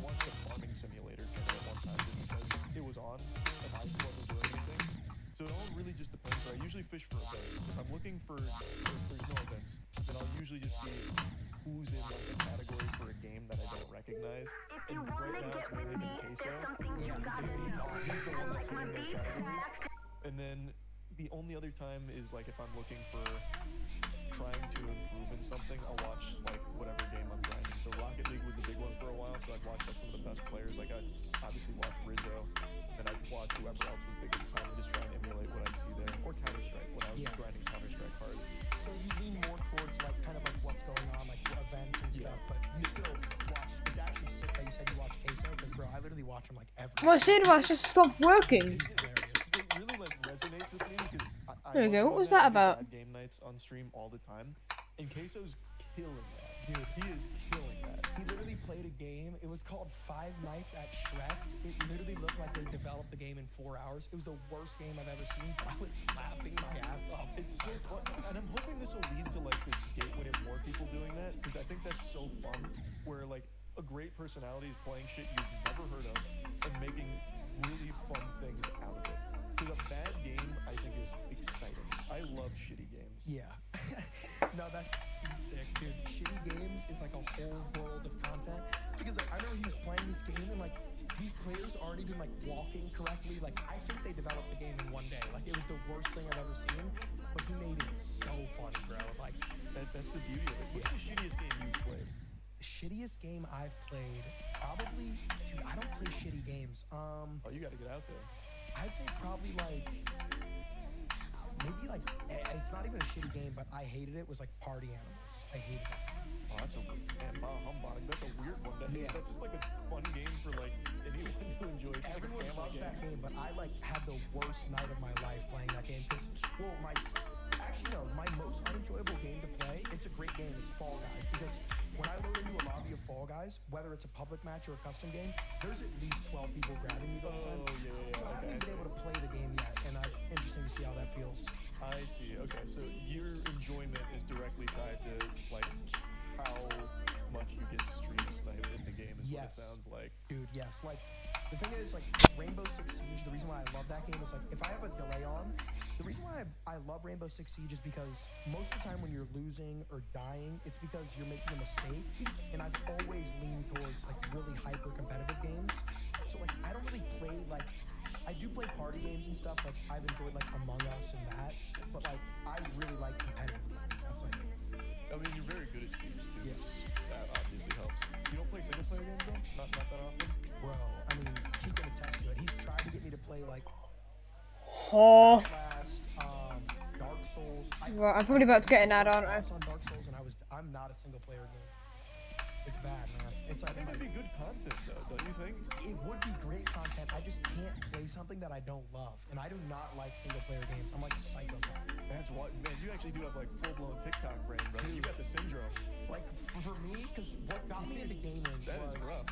Call of Duty Black Ops 2, like Search and Destroy, and like obviously the game chat was crazy, but like what got me into gaming was just like people are talking shit, people have egos, someone gets embarrassed, someone prevails. Yeah. For me, I was always into that. Like now, like sometimes I do want to get immersive, throw on a blanket at 3 in the morning, and play like Dark Souls for 4 hours. Maybe like that could be enjoying to me.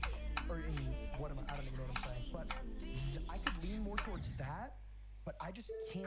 I don't know what it is. Guys, you know what I should do soon? Like after this 100-day challenge, actually like a day with Bloodlust. You know what I mean? A day with Bloodlust, I think would be a really cool thing to do. Because it would be such a like a day with Bloodlust would be such a like a interesting thing to do. Like just look at this. Imagine.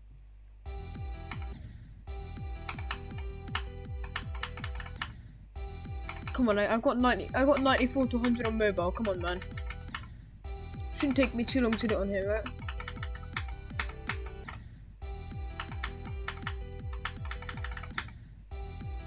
To be fair though, it has been a while since I last practiced it. Like on mobile, it took me 2 days just to get this run. I think it was something like that. So I think I've got at least a bit of a skill boost because this used to take me 2 days, you know?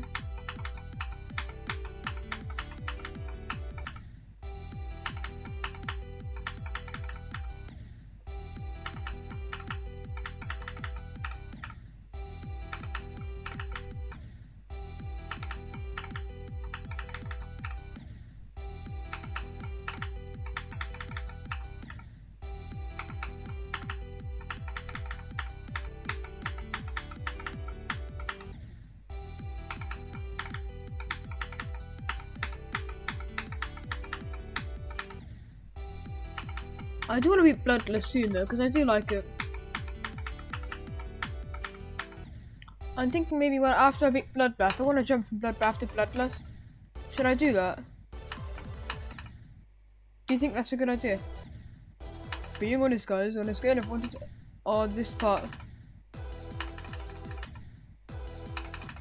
How does this part work? 1, 2. Oh, there's like portals, but you can't see them. That's brutal.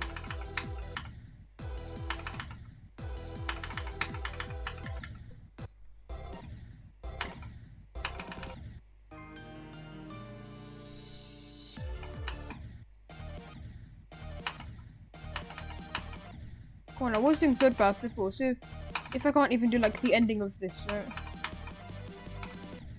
Why did I press jump there? It just feels so different though, do you know what I mean? Wait, there's so many portals in this one.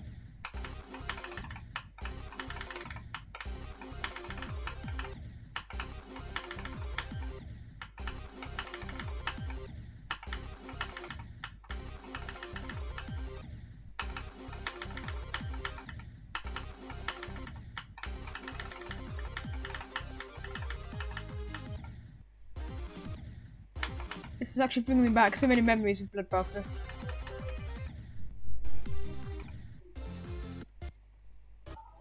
Too many. Gosh, this part used to be so hard in actual Bloodbath. I can't imagine playing this super buff.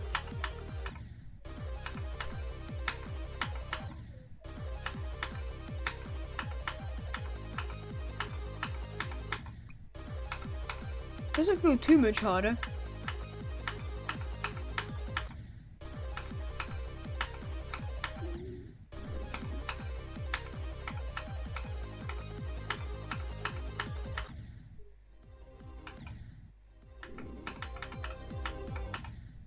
Right, let's get 2% first.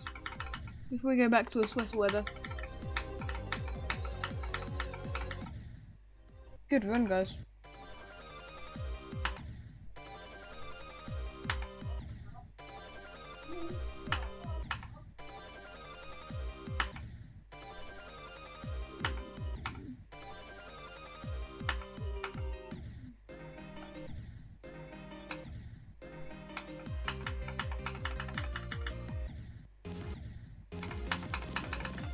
I love this level. It's actually they managed to like recreate Bloodbath so well, especially by adding an extension in the end. It was made so well.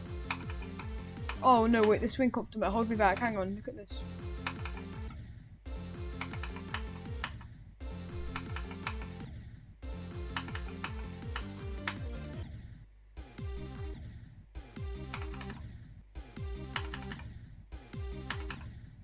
Right, maybe we'll do Bloodbath soon.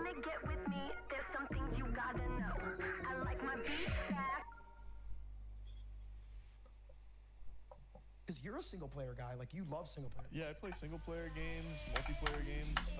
I'm pretty bad at games like competitively, so that's probably why that I don't get too involved in them like you do. But I like all kinds of games. I'm very accepting, very tolerant. Yeah, your biggest. I thought your best, not your best game, but like something that was funny was when you played Fortnite and just walked around with a revolver. Oh, the revolver guy.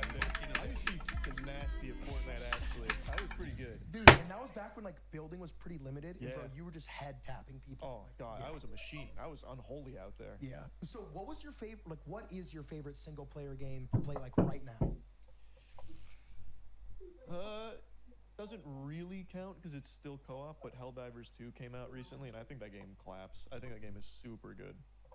I'll be right back. Oh. Thank you. Good. Oh, it's 9:12 already. I know. Time flies and I'm fun. I've got 68%. Unlucky. I got 68% and 66, but I didn't get 67. We will leave this on the screen. You know where I am. Should you need me? Yeah, okay. I am downstairs. Yeah, see you later. Bye.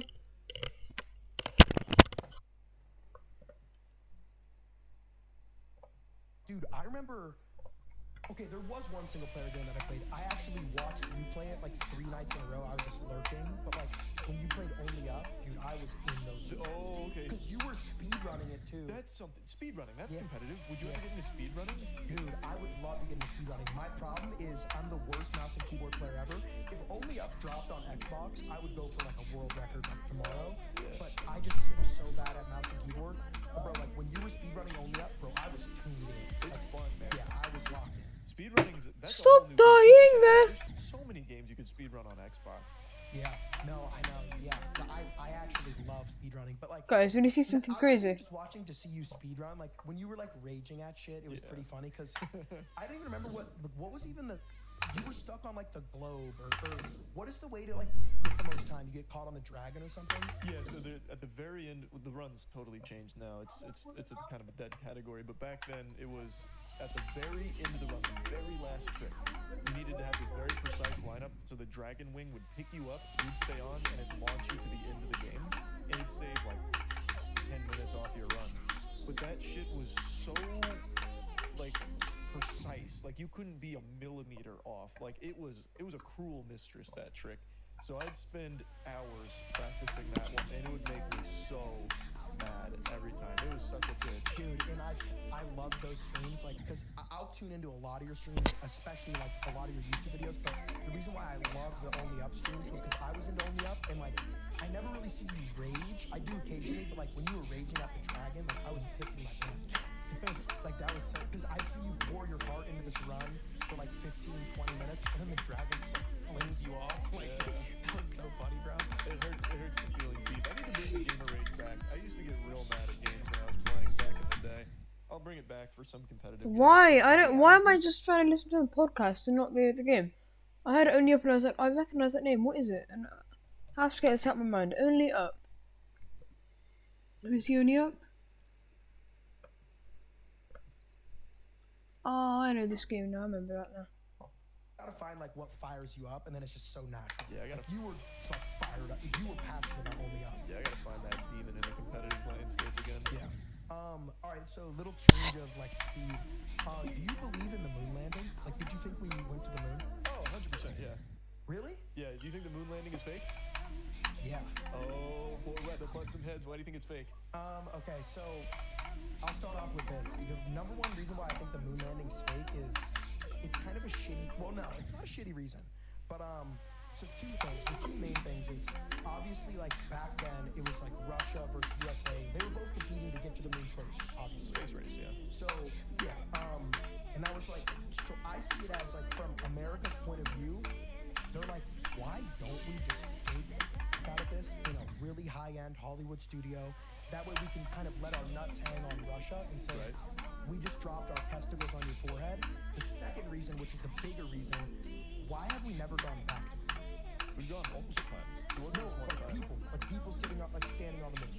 There's no reason to. There's nothing up there. I understand that there's nothing up there, but think about it like from a TikTok brain, right? Okay. Could you imagine the viewership, the love, the appreciation, the hype of like getting a man on the moon in 2024? Aren't they planning on doing another moon expedition pretty soon? I mean, I'll believe it when I see it, but like, will you though? It doesn't. I mean, I'm not a psycho. I'm not like, I'm not the type of guy where like, oh, if I didn't see it with my eyes, I don't believe it. But dude, a lot of people don't believe in the moon landing. No, I know. I actually did a report on the moon landing being a hoax once for one of our classes. You had to argue points that you don't necessarily believe in. So I had that and 9/11 being an inside job, basically. Yeah, that's a really common one. Yeah, so I'm very familiar with both of those. But no way. Yeah. There's another planned moon mission. You're gonna be there with your... I will not stream that night. I'll be there all night. No, you should stream that night. Oh yeah. Get the monocle out and like investigate. Yeah, I mean, yeah, I guess. But like, so why do you believe it in the moon landing? It's just there's so much evidence. Like, it actually would have been more technologically advanced for the time period to fake that. It would have been much harder. It was 1969, right? Yeah, it was like this. That's very primitive technology in the entertainment space back then. To fake that would actually be more advanced than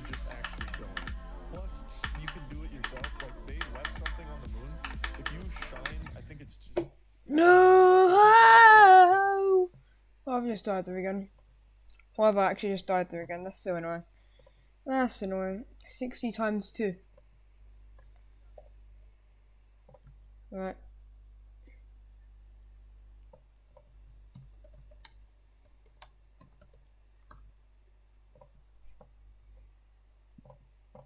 Laser at it, you can get info back from the moon.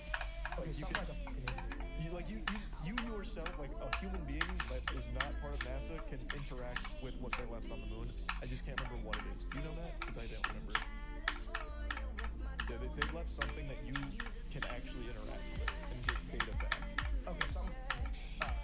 Hey, brother, I'm not here to rain on the parade. I could be wrong. Maybe I didn't leave anything up there. Yeah. Maybe there's nothing there. Maybe it's just CGI. Whatever. So like, what is like your? Because like, what is your biggest conspiracy theory that like a lot of people might disagree with y'all, or maybe a lot of people agree with y'all? Like, what is something you're really involved in? These are the questions I love. I love conspiracy theories.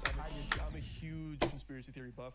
I'm so annoyed. The one time I get to the good part of the podcast Everyone does. is when I'm so far in, so I couldn't even focus on my level. 68 times 2, I guess.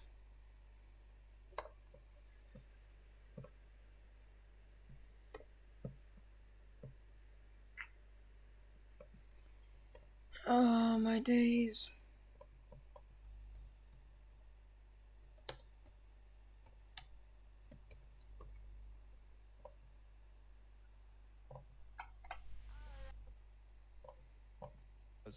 Jeffrey Epstein wasn't.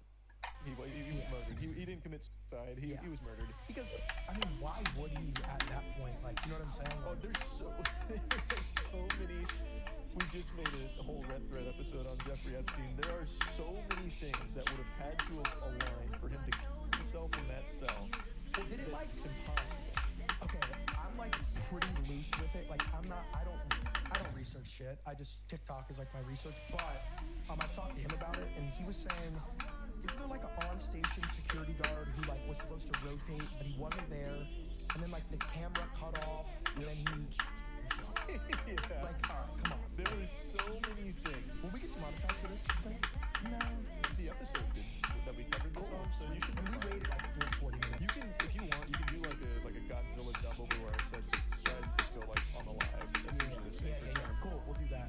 YouTube. We'll do that. Yeah. Please don't demonetize this. But yeah, no, like, bro, the stars literally fucking alive. Yeah. I don't want to get too deep in the weeds because it'll be a whole podcast, but that shit. If you just look at everything about his death, there was almost no way he could have feasibly unalived himself like that. Like, there's just no chance. Bro, I don't know, man. Like, and there's just too many reasons and too many powerful people that would have wanted. Powerful people and like billion.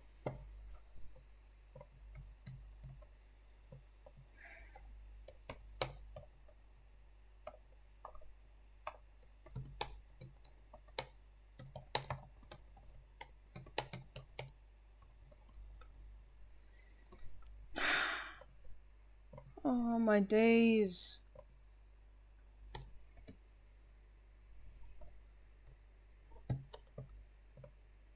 I can't believe that.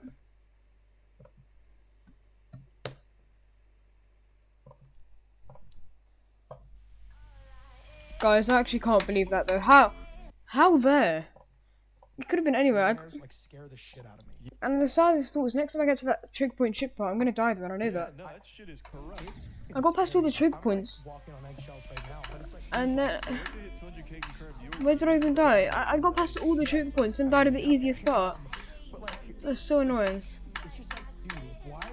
I don't know, like, because I was watching like Mark Cuban talk about it, and I think Mark Cuban's like cool as fuck, to be honest. I mean, I don't know him personally, but like he does the Mavs shit, he does the Shark Tank shit. He doesn't really need to do that, but he just like has a lot of hobbies. But like, he was, You know about Mark Cuban's, didn't even interrupt, but no one knows about this. Mark Cuban has a business where he just sells like drugs at wholesale retail price. So he undercuts all the big pharma markups. It's actually unbelievable, that service that he offers. oh my god, all right, well that's like news. I That's don't know. news to me. Yeah, I don't know a ton about Mark Cuban outside of like Shark Tank and that, but that whole business. I can't believe I actually died at 89. That's so annoying. Something. Is that what it is? Bro, I literally got past all the choke points. And then I died at like one of the easiest parts. I did not even know that. Wow. Okay. But like, what Mark Cuban was saying, like, he's like a lot of billionaires that he's met, like some of them, like a lot of them are cool, like a lot of them are like they know they got lucky, they're happy with what they got. But then he said there's this other route where like these guys will do anything for that next paycheck, and that's why I think money can be extremely addicting, extremely scary, and it can destroy people. Oh, absolutely. You see it all the time on a lesser scale on the internet too, man. That ego gets to a certain point, locked in your echo chamber for so long, you've made so much money, and now all of a sudden you're a totally different person. It happens all the time in this space. That shit corrupts people to their very soul. Relieve pain, fight infection. Right, no, I'm not getting an ad now. Get this stupid ad off my laptop. This skincare product has been a huge sellout in the US. Hydrated. Oh, shut up. Grown man talking about skincare. I don't care. It's bro, it's like its own drug, literally, and like it all differentiates on like the person who gets it.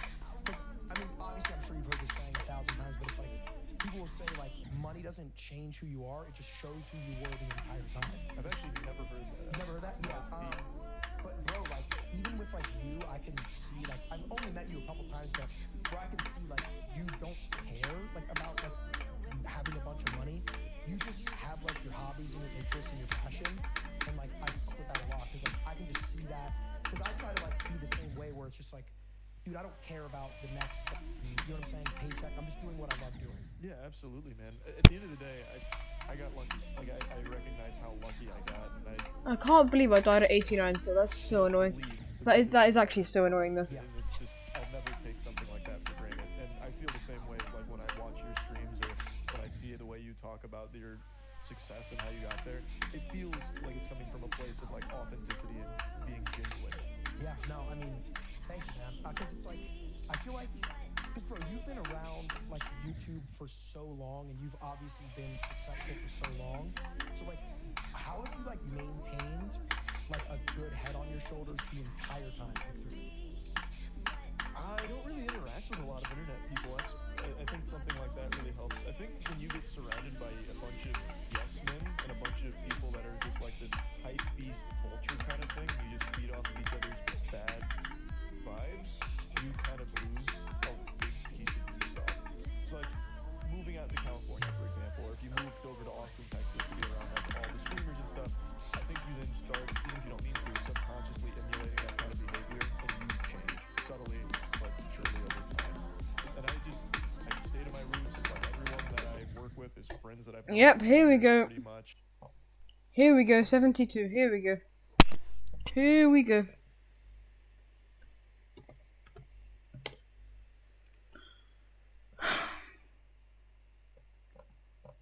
Just really good people, just surrounded by good people, good vibes all the time, and I just think that really helps keep you grounded in reality so you never lose touch.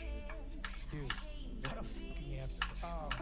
So like, because you want people that are like, dude, this is stupid, you're an idiot. Oh my god, bro, yes. Do you need people like that? I think people are so fucking afraid of getting told no or being told like you're dumb that they just instinctually get mad at that. I think that is a sign of a good friend. Someone that's gonna be like, brother, that is a terrible idea. Matt tells me that shit all the time. I one time wanted to make a video where I cut myself in the chest while wearing a Kevlar vest to test it out. I would have died. But if I was in LA, they'd be like, brother, fucking do it. I'll get you a slug right now. Yeah, like, dude, 10 million views, bro. 10 million views instantly. And then I'm in the grave. Yeah, no, I mean, bro, because like at the end of the day, environment is everything, and it's like you just said. Like I've heard this is another quote, but like when people say like, "Show me your friends, and I'll show you your future." Like, dude, if you surround yourself with people that'll tell you you're a fucking idiot, this is the dumbest thing I've ever heard, you're only going up from there. 100%. That is the best. I really think that is invaluable. Having someone that's not afraid to say that to you, 100%. Yeah, because like, I mean, you've known him for like your whole life, right? Yeah. Yeah, I mean, that's sick. Like, because at the end of the day, it's obviously it gets harder for people, and it was like you were saying earlier, like when people are like new to money or fame, the first thing they do is they move to Los Angeles and they surround themselves with other creators, and that's when they dip into like drugs, partying. It's like that's where it gets like dark, right, for a lot of people. But absolutely. I try to like surround myself with like my family, my lifelong friends, Can't believe I've just died at 89 and 72. Random kid, and that's kind of what I've modeled my. And there too, it's just wild. It's always the. Remember who was there from the jump. You know what I'm saying? Yeah, you can't forget where you came from. 100%. Yeah. No, I mean, bro, because like at the end of the day, when a lot of people like when they, it's kind of like I was saying, but the first thing they want to do is rush to another state or whatever and get more clout and have more opportunities. But bro, like the idea of living away from my family and friends like scares the shit out of me. You know what I'm saying? That's good. That's a good sign right there. You're a good boy. I bet your parents are very proud of the man they've raised. Yeah, thank you. Dude, because I mean, I feel like you're probably the same way. I mean, you've lived around here your whole life. Oh yeah, my parents are only like a few miles away. Yeah. Like we stay close. I go over there for dinner pretty often. My dad and I were playing World of Warships this morning. Like we're pretty close. Yeah. Okay. So do you? Okay, now this is a good question. I think I haven't even looked at the sheet in 30 minutes, but it's probably good that I do. Do you have like any? Do you at this point, because you've obviously I've said it 3 times now, but you've been around for so long. Do you take any enjoyment in hitting milestones now, or is it just like with hitting, 20 million subs? Like, would that be like a cool moment for you, or is it just like? I mean, it's definitely cool, but it's not what numbers aren't what I strive for. You know what I mean? If that makes sense. It's okay. I hit this milestone. What did I do to get there? That's what I had a lot of fun with. All of that. This number is very cool to see, and it means a lot. But like the real enjoyment is like, damn, look at this shit that I built there. The journey. Yeah, You're journey there. You're more of like, I'd rather enjoy doing it than like the feeling of hitting it. Right? Yeah, like if I was just pumping out like a bunch of shorts that I had someone come in and like bump up the sub numbers because shorts somehow feeds like 1 million subs a day to people, it wouldn't really mean much to me, that number. Yeah, bro. Have you ever uploaded a short? Sometimes I do have a TikTok, but it's run by a buddy of mine who just. I have to stop listening. When I'm at like 40%, I should probably stop listening to the podcast. I should probably start playing more. You just do not strike me as like the TikTok. I'm not really like the TikTok kind of guy, but there is some there just to have like a TikTok presence on it. Yeah, and it's cool because like I already know like some people in the comments, it's just gonna be like, this is like Fortnite random duo fails, because it's like you're like just the direct opposite of. It's honestly sick, I think. I think that's what makes it fun, man. Like when you get outside of like your niche or whatever, like you meet other people or interact with other people, I think it's a great thing. And instead of just staying in your own wheelhouse, like I'm always trying to meet different people, different points of view, different styles of content and shit. It's much more fun that way. Yeah, bro, that's something I always wanted to do. It's not even just with the podcast, but bro, I want to like meet people. Yeah. Dude, I think in life you can learn something from anybody. You can learn something from a guy who's literally homeless outside of a 7-Eleven. He could probably give you the best lessons ever. Like, you can take something from everybody. So the more people you meet, whether they're successful, unsuccessful, What do you think about? No one cares. What do you think about? New perspectives on life. Absolutely. Who's the number one person you want to meet? Like, who's your pie in the sky? Like, I want to meet this guy. It'll never happen. Okay. I would say Lionel Messi. Really? Yeah. That was like when I was a kid. That was my idol. It still is my idol. Oh, you played soccer. Yeah. There's like a soccer field kind of out there. It's a little thing, but dude, I just love how like whenever the people are talking about like Ronaldo versus Messi, I don't know how deep you are into like soccer at all, but besides the point, like when people are talking about Ronaldo versus Messi. I love both of them, obviously, but I always loved how Messi would never talk shit to Ronaldo. He was always humble. Like when people asked him if he thought he was the best player ever, he would just honestly say like, no, he's not. And like, he's a family guy, like, and like, he's never like really changed, like personality-wise. So like, that's something I mean, I would like probably nut on my pants if I saw him 300 yards away. Yeah, I mean, he's only like 30 miles away from you. Yeah. He's in Miami. You know he owns an esports team, right? He owns what? Yeah, he owns Crew Esports now. You could legitimately probably meet him if you ever got in it. Like you're with SSG. Yeah. You guys will compete in the same games together. You will probably meet him. That would be sick. But who is the one person you would want to meet? Oh shit. Maybe Brendan Fraser. I love that guy.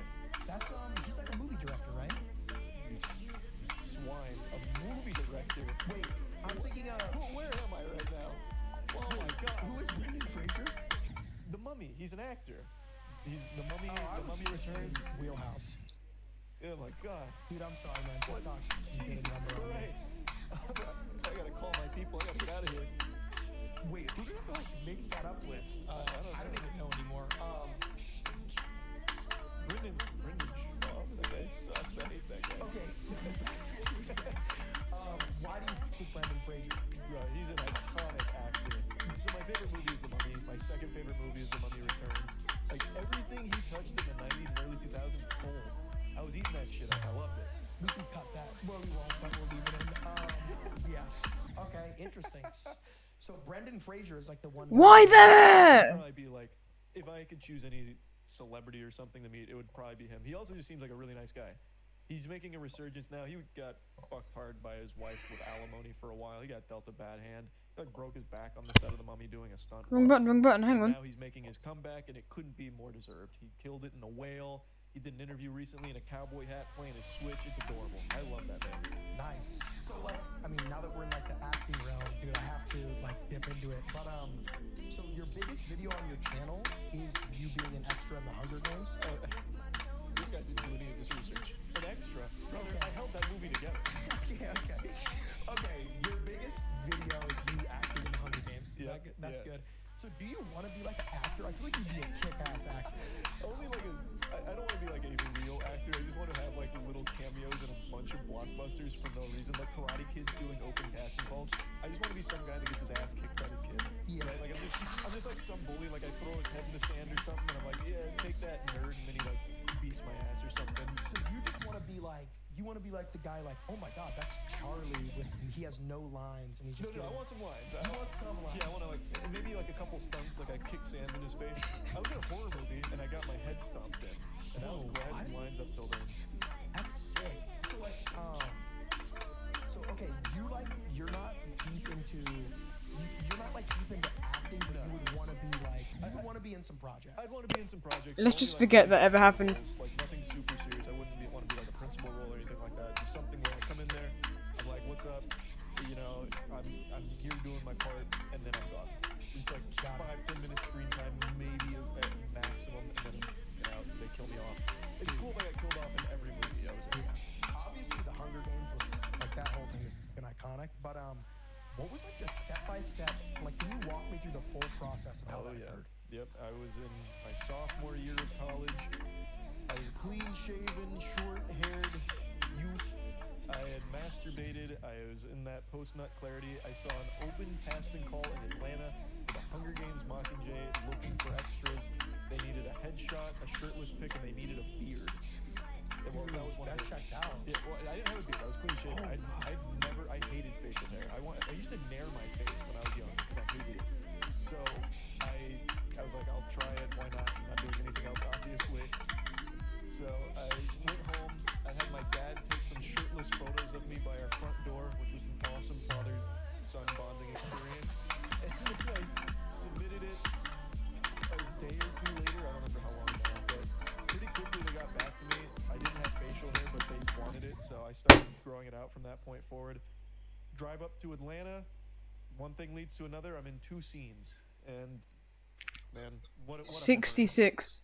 God, I can't believe that franchise Again. without me after my death. Yeah, that's. I mean, Okay. I mean, like, obviously, they probably know about you now. Okay. Because, like, dude, the whole lure of it is hilarious. Like, there's got to be a director somewhere who's like, we should have got him in the next one. And they fucked up, man. I was more than willing to reprise my role. I know it's a prequel, but I was District 8 hospital helper in the Mockingjay Part 1, as I'm sure you know. Yeah. And I was more than willing to come back to the prequel as like a kid. I'd shave my face. I'd be like 11 years old or something in it. Try to do. So like, if the Hunger Games would have been like, we'll literally pay you $0, you would be on a bus and heading. I'd be there right now. Yeah, that's fucking awesome, dude. Yeah, absolutely. And so what would you say is like, what would you say for you? This is like one of my favorite questions, but what would you say was like the best day of your life? If you look back on your entire life, what was like the best day of your life? Introducing Grammarly, like you've never seen before. Your all-in-one writing essential. Imagine a little voice on your shoulder, whispering clarity, credibility, and citations. Expert. Citations. I don't know about No, best no. day, but I definitely know, like, most No, thank important you. day of my life. Yeah. So outside of my own birth, it was when Ray William Johnson covered my QWOP video back in 2010. I I was making videos for a while. I just started doing gameplay and commentary stuff, and I made a video called Most Difficult Game Ever Created. It was QWOP, and randomly, Ray William Johnson talked about it on his channel, and at the time he was the biggest channel on YouTube. And overnight, it grew my channel to like 50K subs, and that changed my whole life. The whole trajectory of my life in an instant changed. That now became something like, oh, I could feasibly keep doing this, and like this could mean something. And it was fucking amazing. I didn't even know that. So like, you kind of like, you got like a shout out from one of like the first like big YouTubers ever. That's insane. Yeah, no, that changed everything for me. 2010, what a year. Yeah. Why am I always dying there? Like, I'm getting past that really hard ship part, and then I'm dying there. Oh my god. Did YouTube have like, what are even like the YouTube guidelines? Like, can you even make a YouTube account at 11 and post videos? I think YouTube is. I don't know, actually. You trying to get me banned or something? No. Yeah, is this a leading question? Dude, no. Okay, my bad. You working for Susan? No, it's not Susan anymore. Neil. Neil. No, Neil, don't ban him.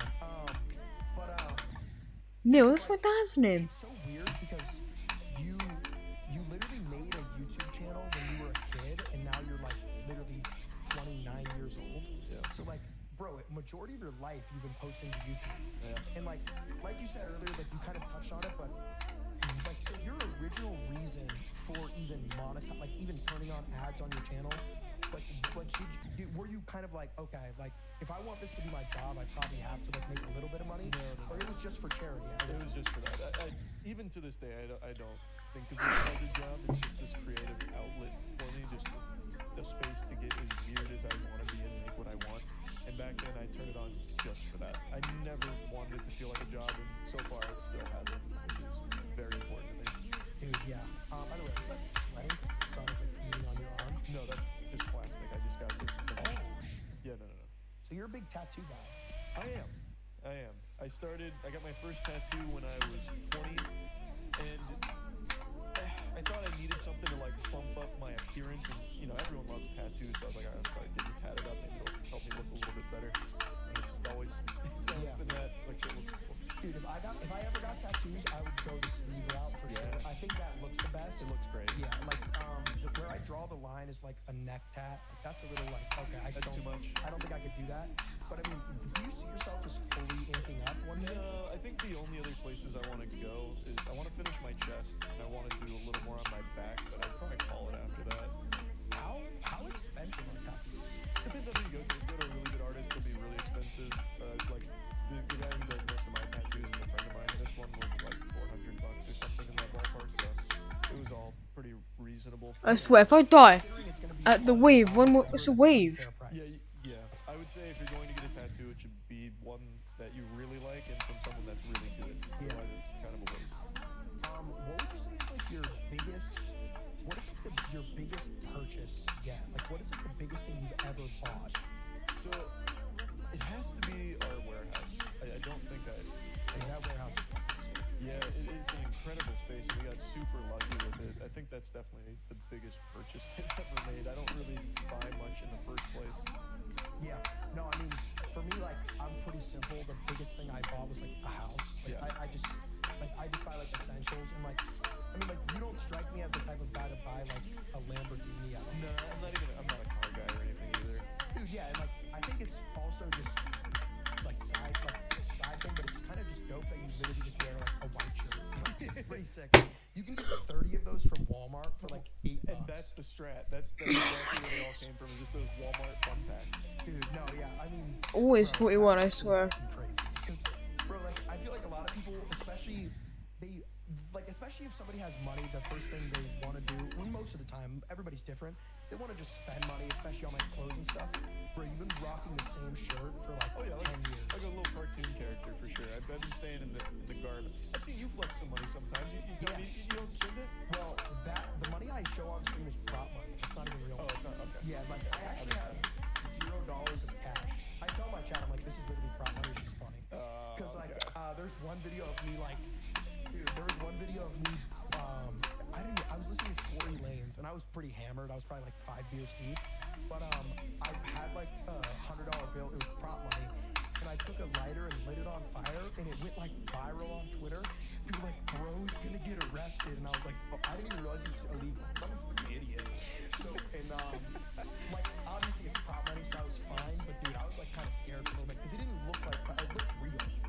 I don't think they'd, even if it was real, I don't think they'd like scoot in sideways and arrest you. Like, we saw you burn that Ben Franklin, you're going to the slammer. Yeah. I don't think they'd do that. No, yeah, because dude, I don't know. I've like never gotten like I've gotten drama or whatever, but Yeah. You've been really good about that. thank I you, haven't yeah. seen you in any big drama or anything. Yeah, I've really. never like I've tried to really steer clear of controversy and shit like that, but that was like probably the toting the line, I'd say, because like people are like, bro, this guy's burning money, and then there's people that are like, bro, there's people that would kill for that. It's like, dude, this is literally prop money. Like, I can grab it right now. It literally says like motion picture film. Yeah. So like I was just hammered and there was a tournament. I always do the wildest shit when I'm playing tournaments. Your tournament antics are fire. Like when you send the voice memo to like a voice memo. Wow, I sound like such a archaic fossil. When you send like a voice message to like the people you're playing against, that shit is fire. Yeah, no, dude, it's like I said, man, I love the idea of just like really getting in people's heads and like I want to like when I'm playing a tournament against someone, I want to ruin their night. Like I want them to sleep in bed and be like, wow, I got fucking shit on tonight in this tournament in front of thousands of people. That brings me more joy than like a lot of things. You know what I mean? Oh my god, do I. When Pokemon Unite came out, I'm a big proponent of going into kids games and ruining it for the kids. I want to make sure that they are absolutely miserable. Pokemon Unite comes out, I am stomping. I am absolutely putting my foot on these kids' throats, and I felt so good about that. I was letting them know right away, the world's not fair, so get ready, Junior. Bro, nothing has taught me more about life than video games. When I was 11 years old, he can attest to it. When I loaded up Call of Duty Black Ops 2, it's hardcore search and destroy, because in core search and destroy there was party chat, but in hardcore, everyone was forced into game chat. And I have this dude who's 37 years old, he just got off the night shift, and he's telling me he's gonna fuck my mom. And I'm 11. That's original Xbox Live, circa like 2004 probably for me. I think I told this story recently. I was playing, I think it was Tom Clancy's Ghost Recon 2. Oh my god, you played other Tom Clancy's titles? That's right. Insane. I know. On the original Xbox, and there was some real mean guy in there, and I'm still a kid. I'm still out there. People insult me all the time, say all that. I'm used to it. I'm getting thick skin already. But I'm a junior here, so I'm still learning. And this guy gets really heated. And he says, "I'm gonna give it to your mom hardcore tonight for you being a little asshole." What if someone That was the worst time for an ad I could have had. I panicked. 51%. I thought he was assassinating my mom. I didn't know he was talking about like blowing her back out. So I left the game, turned it off, and I went to my mom. I was like, "Mom, look," and I explained to her what happened. I was like, "He said he's gonna give it to you hardcore tonight. I'm so sorry." Still thinking that he was threatening her life. Bro, and dude. I look back on that and I'm like, damn, my mom must have really thought that was an unhealthy medium. Bro, that builds character. And then like when I see like in old heads on the news talking about like, oh, gaming is horrible, like in GTA it promotes stealing cars and being strippers. It's like, dude, GTA and Call of Duty Black Ops 2, that's gonna teach you more about real life than real life, to be honest. When you're 10 years old and there's some dude who's like, dude, I'm gonna bang your mom tonight. Like, bro, I cried that night. Like, It's a lot. It's a lot to take in, but I think it's important. I actually do think you need some thicker skin sometimes, where like you need to be exposed to one guy being mean to you on the Xbox. Yeah. Whereas like my name back then was Fast Fighter, and I used to try and make friends on these games. I still remember there was this one guy named Elite Lion, and I couldn't read. I was basically an illiterate loser, but I kept calling him Elite Leon.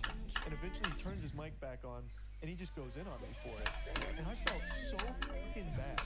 But you bet your ass I went and studied. I'm like, all right, this is Elite Lion. And I'm doing my homework. I'm like, I'm never making this mistake again. Yeah. Dude, that's fucking insane. Would you say like, okay, this is like a double-sided question, but would you say like, do you want to have kids when you're older? And if you did have kids, would you throw them into gaming? Alright, let's take a kind of like 5-minute break. So I haven't really thought too much about having kids, to be honest. It's not something I'm really thinking about in the future. But I do think, like, in the... Alright, quick 5-minute break. What level should I do? Oh, gee whiz, have you seen the time? Hang on. Is Vortrox live right now? Doing a Cycle 6? No way. Let's see this. Guy. I would rather watch Zoink Verify Orbit over sports.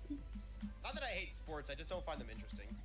No, you could die. That's such an annoying death. If I went up there and died like that, I would just be so mad. 'Cause that's like a dumb death. That's a dumb death.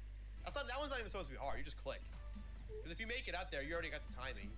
If you die, it's like literally just your own insolence. Insolence! And then straight fly, we get the little poem. Boom, boom, boom.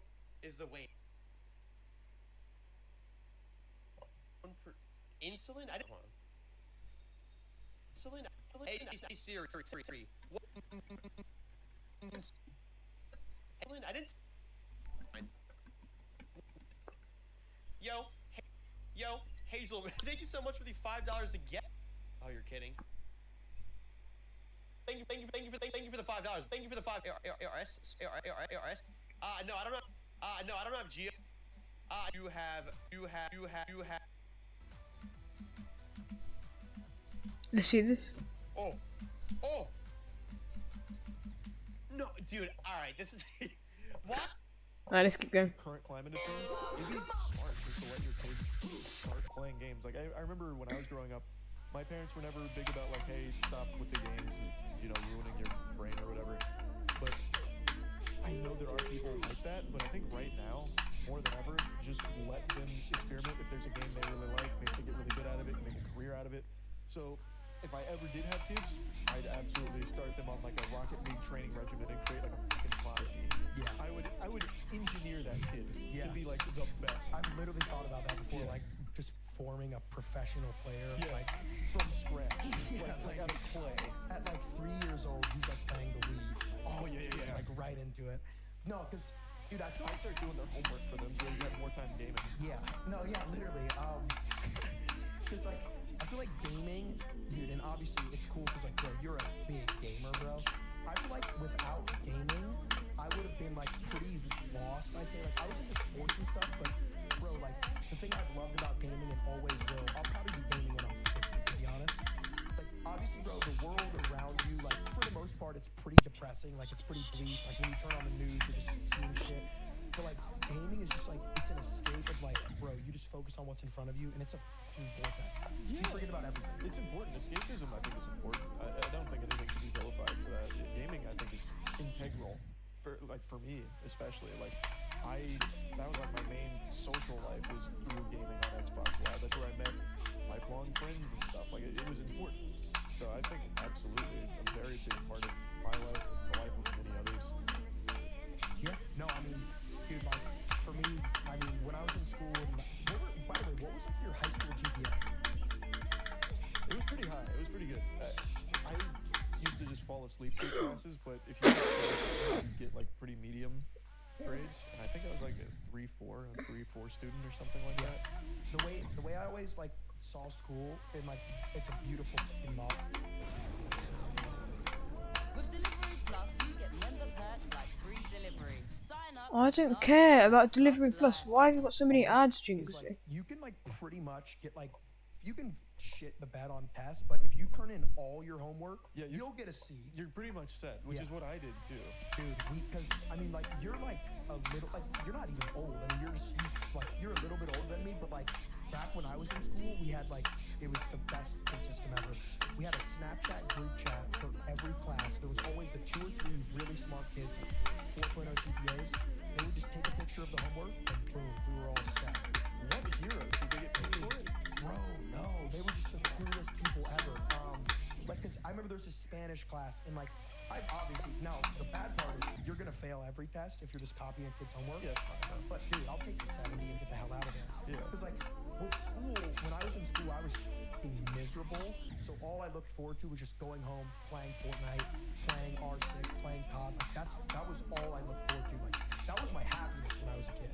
So like, for you, would you say you enjoyed school, you hated it, or you were just kind of like impartial? Super indifferent. Like, I didn't hate it mainly because I just sleep through it. I legitimately slept through pretty much every class I ever had. So that was just like basically nap time for me most of the time. I was pretty miserable outside of that though, because I didn't make meaningful connections with people. Like, everyone was friendly with me, but I never like hung out with people aside from Matt from time to time, or like even on our basketball team, like doing basketball after school. But outside of that, it was really just I go in there and I'm just going through the motions. I didn't really have like a ton of close friends or anything, and I hated like the academia side of it. But overall, I just didn't participate. I was just asleep. Dude, so like, I mean, I'm just guessing, but like in high school, you were not like the party type at all. No, I was super reclusive. Yeah, I was not the party type. I was a weirdo. I was a very uncomfortable person to be around. No, you didn't. I'll call that out. In high school, after junior year, you and I stopped hanging out because you were too focused on basketball, and I wasn't good enough. Yeah, but that means you didn't like me. You would have taken me training with you. Was that? Might be right. Dude, you go fucking like pretty hard on basketball nowadays. Oh, I love basketball. I've always loved basketball. Dude, yeah, because I remember like the first time I pulled up to the warehouse, like the first thing I saw was just a huge ass basketball court, and I was like, that's kind of a curveball. Like, so like, are you like how often do you play basketball, and like, would you say you're good? I'm decent. Like I wouldn't say like I'm super good. Like I'm a good shooter most of the time, but outside of that, at my height, it's hard to be super physical, like in the paint or anything. So I'm kind of a one-trick pony, wheel and deal or shoot a three. And I play at least, well, I was playing once a week, but now it's been a little while. We've been on a bit of a hiatus. Yeah, I was like that. Like when I was golfing a lot, I would golf like once, twice a week, and then I just fell out of it. Like I just got like lazy. But like, do you watch sports at all? I've been watching a lot of basketball again recently, but there was a long period where I just stopped watching sports altogether. But now I'm back into basketball. Yeah. Do you believe in aliens? Yeah, so I definitely believe in aliens. I don't believe they've ever come to Earth, though. I know they're out there in the cosmos somewhere, but I don't think they've ever been here. So you're not like, because there are people who have like reported like UFO sightings. Like you think they're just on like acid or something? No, I think a lot of it's sleep paralysis, where I think a lot of times they have a sleep paralysis incident. They 51 again, great. Holy shit, they're in my butt. Oh my I'm not God. even gonna be Aliens angry anymore. not real, and aliens didn't actually get in there and start probing or anything. I think there's no real compelling evidence that there's ever been aliens that have visited Earth. Yeah. I mean, obviously the universe is just too gigantic to think that we're the only. Yeah, I think that's asinine to think that we're alone in the universe. I think there's absolutely life out there. It might not be as grand as we picture it, where they're like 3 titties, like advanced ships and all that. I mean, we gotta cut that. Well, him. I mean, you don't want to have his. I mean, we gotta cut that.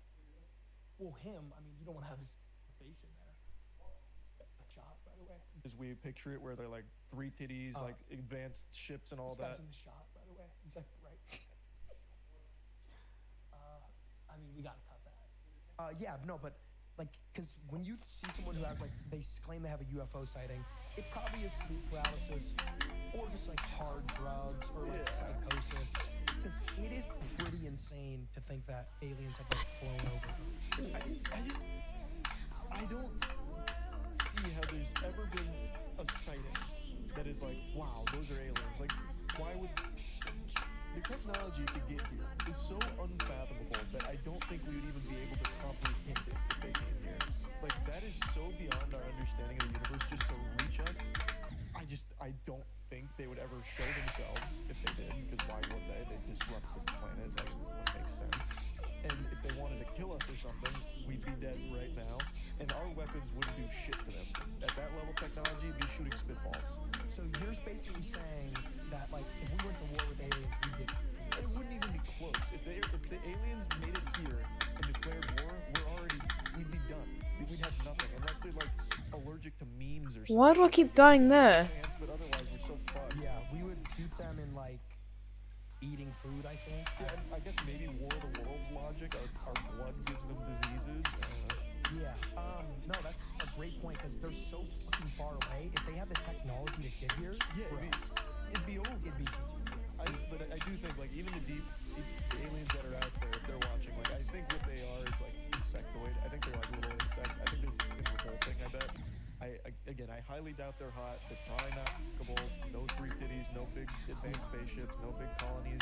I think it's just gonna be like really underwhelming if we ever see them in terms of like what they look like. Yeah, dude. Because like, do you remember like 2 years ago when people were like, "Oh, we're gonna raid Area 51"? You remember when that was everywhere? I remember that. Like, and then it just never happened because everyone would get like gunned down probably. They would all idea. Yeah. They would all get massacred. Yeah. So it's like, obviously, like we're never. Why?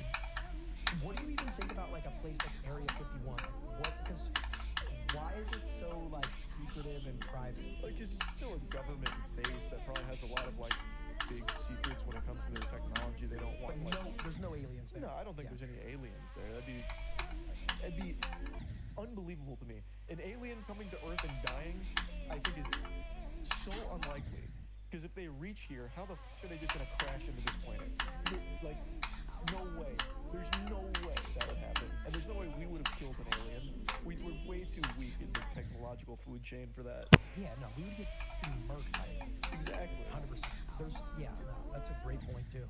So like, do you believe in like ghosts, like evil spirits? No, I'm not a big paranormal believer. I'm always open to be proven wrong. Like, I'd love if there was like some kind of like confirmation of like ghosts or whatever, demons. But again, that's just one of those things where I've never seen anything compelling. That's always so like individual, anecdotal stuff where people are like, my grandmammy passed away and old Mima's spirit would walk around closing the cabinets like she used to. I swear to God. And it's like, I mean, I guess you might believe that, but how am I supposed to take your word for it? It is always so anecdotal every time. But like, I feel like if there's so much different cases of anecdotal, there's gotta be like something. No, not necessarily though. Like, you can absolutely convince yourself of things. Like, if you just hear things and It's not crafty. There's actually way too many ads. You can't enjoy a podcast. enough, you start to When believe is it, an you ad can every 5 absolutely, minutes? Like, convince yourself, even if it's not like mass hysteria to a certain extent, where like it's just a shared belief of something being true that's just not true. And like, I think that's a lot of the paranormal stuff, or just wanting to believe. Like, it's comforting to know, like, hey, Mima passed away, but she's down here closing those fucking cabinets again. It's comforting, so people latch onto it. Yeah. Okay. No, I'm getting the sense that like you're very analytical and like numbers oriented. Not necessarily, like, I'm not even really like necessarily numbers oriented. It's just I've never seen anything compelling, because if there is some kind of spirits, why are they so fucking weak? All they can do is move chairs or drop plates or something like that. Or if they possess someone, all they can do is scream and whine and moan, right? Like, I feel like if they're there, they'd be able to do so much more. Okay, to turn it back, are you a believer in the paranormal? Have you had an experience you want to share? I've never had a paranormal experience ever. Like, I've never had an experience where I was like, that was wild. But I'm a believer in people, I guess. So like, so we take people at their word. Yeah. Okay. When there's like millions of different people that all have their own specific story, someone's got to be like, right? Maybe.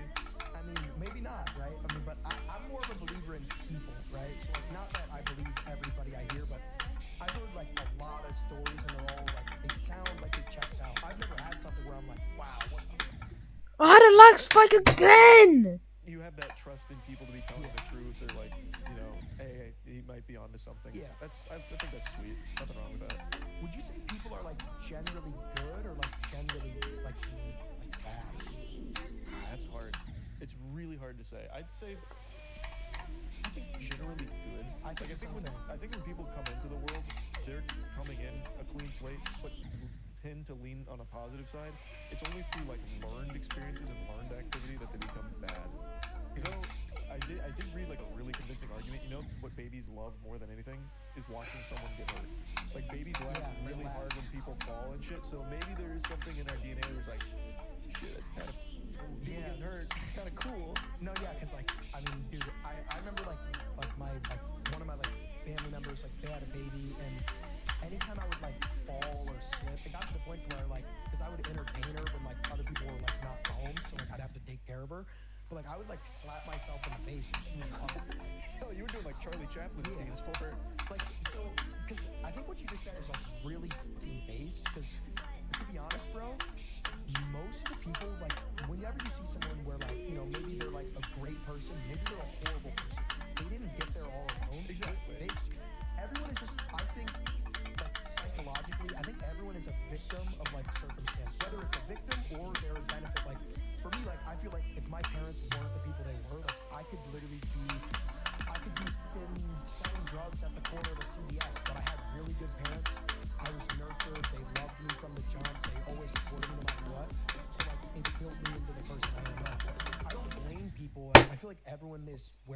for a reason. Yeah, product of their environment, I think in a lot of cases. Sometimes I think there's extenuating circumstances like mental things. Like there are some people that are born with a disadvantage, like that lean towards being more like inclined to do something bad. Like I don't know if you're familiar with Richard Kuklinski, the Iceman killer. No. I can't believe that. 73 now. He was born into a terrible family. 72, 73, and 89. Go wrong with the household went wrong. But he Great. also was born with antisocial personality disorder, which made him more numb to the kind of things he was doing. So I think there are some factors like internally that can lead to that. But for the most part, I think most people are kind of raised into the person they become, not necessarily born that way. Yeah, that's. Bro, I didn't even. Because my favorite course in school ever was psychology. Like I barely graduated, but like even my grade in psychology was terrible. I was so interested in all the subjects. But did you ever like learn about like the did you ever learn about like the Russian sleep experiment? You ever learn about that? The Russian sleep. That's a famous one. That was crazy. Yeah. Like, and I mean, there's a bunch of other stuff. Like, I'm like pretty loose on it because it was a couple years ago. But there was like this jail thing where like I forget what it's called. You know what I'm talking about? Are you talking about the prisoner's dilemma? They basically got like a bunch of college students, and like some of them would act as like jailers, and then other ones would be prisoners. It was like a real thing, and I forgot like what even the goal was, but it was interesting. But like, what would you say is like your favorite thing you've learned about in like the psychological world? Because you were talking about like the Iceman thing, but like anything else like that stands out to you? I don't know, because it's always like case by case. I don't think there's anything like overarching that I find super fascinating. But when you hear about certain individuals and you learn about how they get to the way they are, I always find that to be somewhat fascinating. I don't know if there's anything in particular I'd point to as being my favorite. You just enjoy it overall. Yeah, I don't know, I like learning about things and learning about people, so seeing others break it down into a easy to understand and digest thing is always kind of fun. Okay, interesting. Okay, a little change of speed, but like you said, hey bro, obviously you've been around, like you've been on YouTube for so I'm long. always dying right there. Some like drama or whatever, but what would you say is like, what stands out to you as like the funniest drama you've ever been in? Like where you look back at it and you're like, this was hilarious. Because I have mine, but I'll let you go first. Damn, hold on, that's a good question. I've covered so much shit. I know, and that's the thing. Like when you're covering so much shit, you get into so much shit. Yeah, like there's just so much. You go first. Okay, I'm gonna let mine ruminate for a moment. So me personally, like because I haven't gotten into like any disputes with people, but like for me, like when I was watching your channel, I think the funniest drama ever where I was laughing my ass off was the Sneeko shit.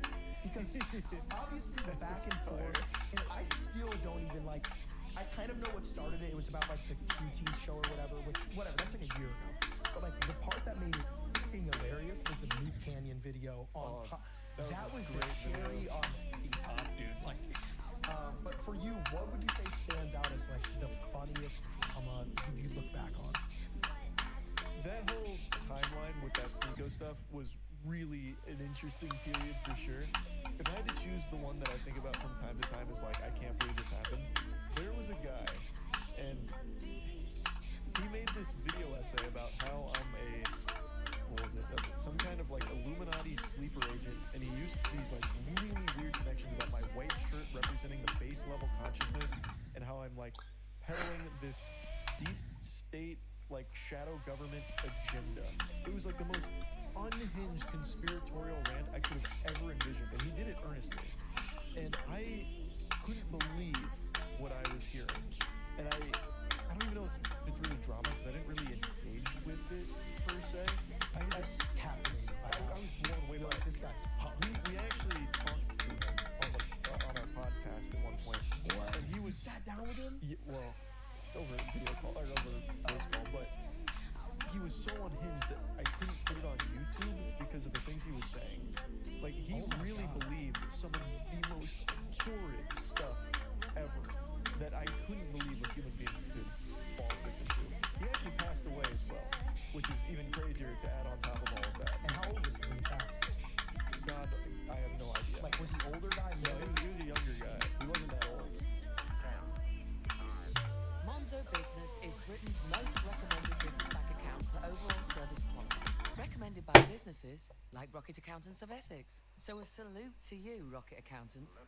Working with you is a blast! Make the switch and The join one over time I get to the 8,000 beat drop, other you want to UK give me this businesses already. stupid ad? Like that whole series, like from that, my white shirt being some kind of clue into him that I was like a conspiratorial guy, all the way to meeting him and hearing awful stuff, really awful stuff, and then that to me is one of those like I can't believe this shit happened dramas. Dude, the human mind is a beautiful thing. You were saying it 10 minutes ago. You can convince yourself. Yeah. I mean, if you really go hard enough on it, like, I mean, bro, I remember like it was like circulating around TikTok, like people were talking about like how the Super Bowl's rigged because you look at like the colors. Do you think sports are rigged? No, I don't. So I don't know if this is a hot take, but I don't think sports are rigged, but I do think the officials are getting more and more corrupt. I think they're getting paid from like external forces, whether it's teams or like really prolific gamblers. I think they are getting paid to make worse calls. Yeah. And so they are absolutely in someone's pocketbook, but I don't think the actual sport itself is rigged. I just think it's the officiating that is really corrupt right now. Yeah, I think that's another like thing I 100% agree with because I think the players are playing their fucking hearts out. If you think about it, there's been thousands of NFL players. Someone would have came forward. And that's the thing with a lot of conspiracies. Like a lot of these really big ones, there are so many people that would have to be clued in and keeping their lips sealed shut on it that it's unfathomable. Yeah. For sports, you have so many team members, like even the custodial staff would have to know, everyone would have to know ahead of time that it's scripted, and all of them are not blowing the lid on it. That's impossible. Yeah. If it was scripted, we'd know. But like you were saying though, it's very easy to talk to one ref because that ref has so much control, so much power. Yeah. If you can just get one ref on your paycheck, you can change the outcome of that game. Yeah, and like you said, like you have like your prolific gamblers or whatever. Like you always look for who benefits. Yeah. So like even if you're looking at like people are betting on like whatever a spread or something, and like some fucking guy in a suit in Vegas is telling this ref like, we'll give you X amount of money if you just throw a couple 50-50 calls. Don't make it obvious. Yeah. But like any of those 50-50 calls, because I mean, I don't know how deep you're into like sports, but I think it was Saints Rams, right? Saints Rams, the no call. It was the most disgusting. Oh, you're talking about Super Bowl. I think it was it Super Bowl? NFC Championship. NFC Championship. It was the most disgusting no call I've ever Why is my floor constantly stamping? My grandma to ref and she would have thrown a flag like, and it didn't get called. So like when I saw that, I started thinking like, okay, there's something going on. Well, have you seen how bad it is in basketball now? In basketball, it's just getting worse and worse. Yeah, and basketball is the problem with basketball is there's so much gray area with a foul. Like there's at the end of the day, right? If I'm 5'11", like I weigh 160. If LeBron James is barreling down the lane and he's going for a layup, the only way to contest LeBron James is I have to foul him. So like I feel like so much of it is just to interpretation. Like this was a charge, this was a blocking foul, this was a carry. Like I feel like basketball there's so much gray area. There is, but there's some blatant ones too. Like you mentioned no calls. Oh my god, in basketball some of those no calls are a real fucking head scratcher, man. Like it has to be this ref is paid. Like that's the only explanation that makes sense. Cause it's not like their eyes are closed. Like they saw it. No, and these guys have been reffing for 20, 30 fucking years. It's their career. Well, I don't know if it's like their full-blown career. I know quite a few refs have other jobs, but even still, like they're professional. They've been in it for so long. They know. Yeah, I mean, bro, we've kind of knocked out like every question. Do you have a question for me? Yeah, brother. Hit me with your wackiest hot takes. Because I've been getting some signals from you that you're into some interesting stuff that I'd like to hear about. Okay, I love that question. So I do think the moon landing was fake. Yeah, I'm not like a flat earther. I know you've probably heard of like people that are like birds aren't real, whatever. I don't think we. I was too scared there. I was too scared there would be an ad, so I wasn't even focusing. But oh well. 51 times 9. Great.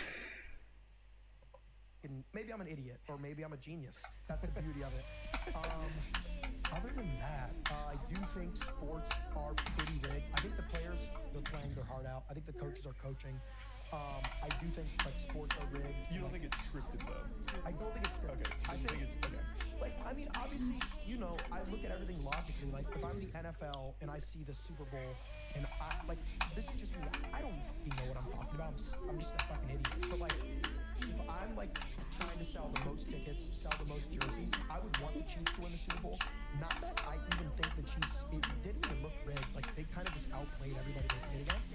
But, like, if I was the NFL, I'd be like, let's do whatever we can to get the Chiefs to the Super Bowl. Give them the best opportunity. Let's get the Swifties in the stadium that night, right? Yeah. Because it makes the most sense. You've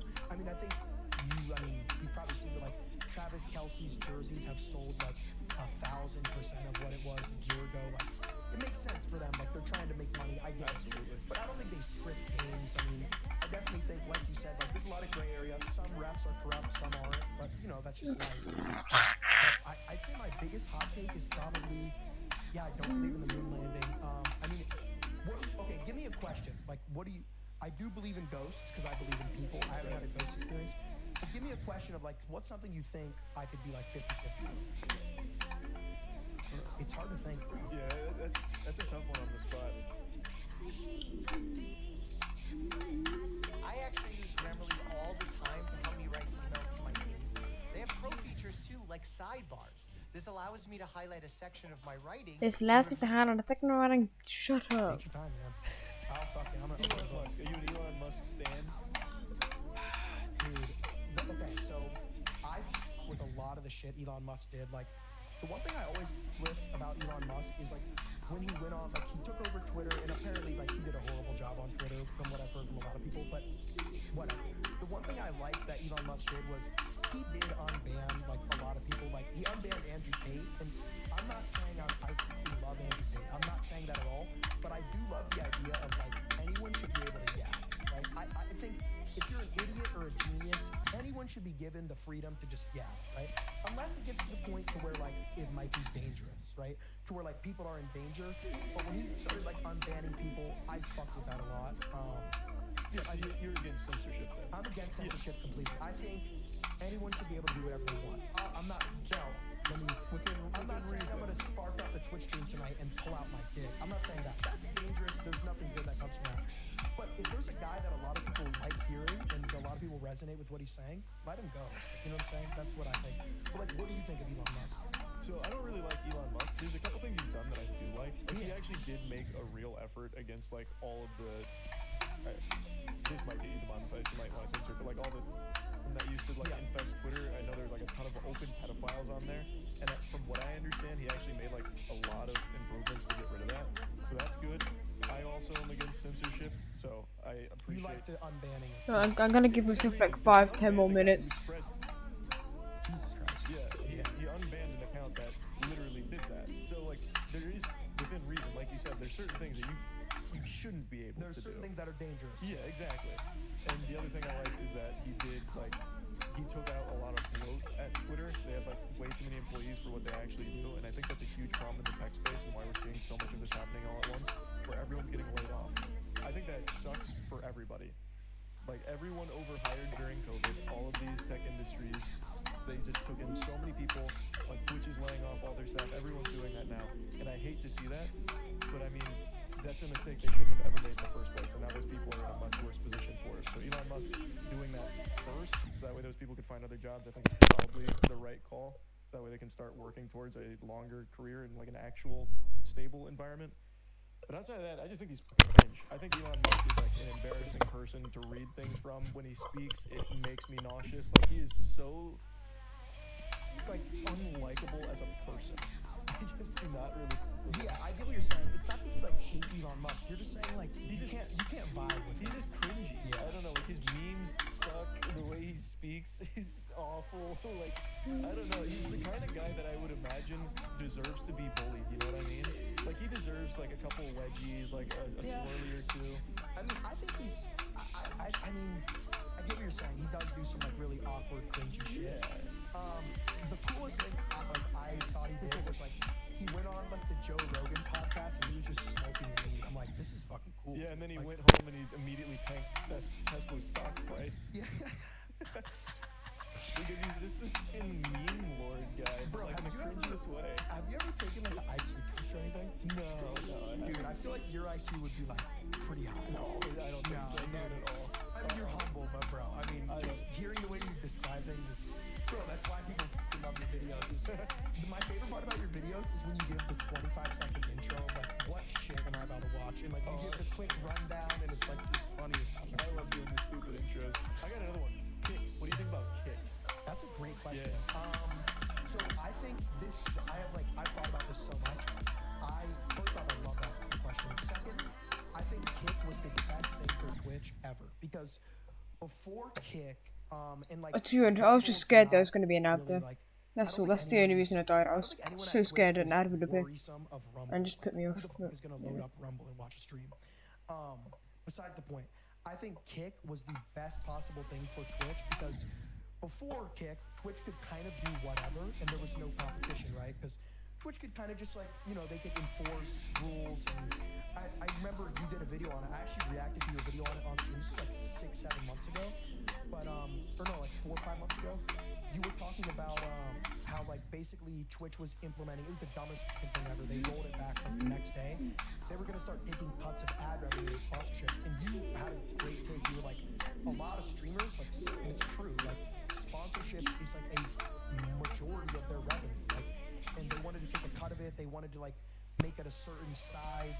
And I honestly think if Kick wasn't around, they would have just let their nuts hang because where else are you going to go other than Twitch if you want to stream? Like, YouTube is great, but YouTube will always be a video platform first. That's YouTube's biggest problem.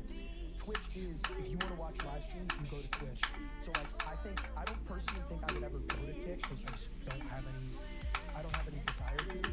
But I love the fact that they're a thing because it makes Twitch better. Like, competition makes everything better. Competition is, like, that's, like, the part of why, like, I mean, I'm not saying I'm a big capitalist, but capitalism is breeded off of competition. You want to make the best product, you got to compete with these guys. So before Twitch had no competition, so I love the fact that Twitch has competition. Yeah, I think that's an important thing to have. What do you think of that? Whoa. I just built a budgeting app in Base 44. Guys, maybe just built an app. Impossible. You can get code. Interesting. Can it generate reports? It can. About the culture of Kick, though. I think it is the worst. I think it's the worst thing I've ever tuned into. So the culture of Kick and like their biggest selling point was like, we're gonna let it fly. Like, and I'm like, okay, like it's pretty easy to remain in the TOS of Twitch. Like, but like I'm sure, I mean, you're pretty deep into the internet. Like I'll go on Kick from time to time. Like if I just want to like rot my brain, it's my go-to. So like a lot of it is just like IRL streaming where like, let's punch this guy in the face and see what happens. It's like, can we like make content, guys? Like, what even is this? And then there's like, I do hate the culture of it. Like, I don't think it's healthy at all. There are some Kick streamers who like are really good streamers, like Your Age. If you know Yeah, there's some good streamers out there. I agree. It's not all bad. Yeah, that guy, like, he's a good streamer. He has a good community. He has a good head on his shoulders. He's similar to you. Like, a lot of his takes, he does his research. He like gives an honest, unbiased take. And I've always with him. So like, when he went to Kick, I was like, bro, that's a good pickup for them. Like, he's an actual, real OG streamer. He gets it. But I think the vibe of it is like, this is the vibe of Kick right now. Move to Miami, buy a streaming backpack, and just punch someone in the face. I think it's that's the meta style. But yeah, what do you think of Kick? So I like the competition. Like I said, I think it's invaluable. If you have more competitors in the space, everyone benefits. Like all of the like actual users benefit. But man, that culture on Kick is awful. That shit is. I think that was probably my last drop attempt of the day as well. Because they could easily do something about it. Like, I mention this guy all the time, but I can't fucking stand this guy. He's a criminal. His name is Suspendus. Do you know who that is? No.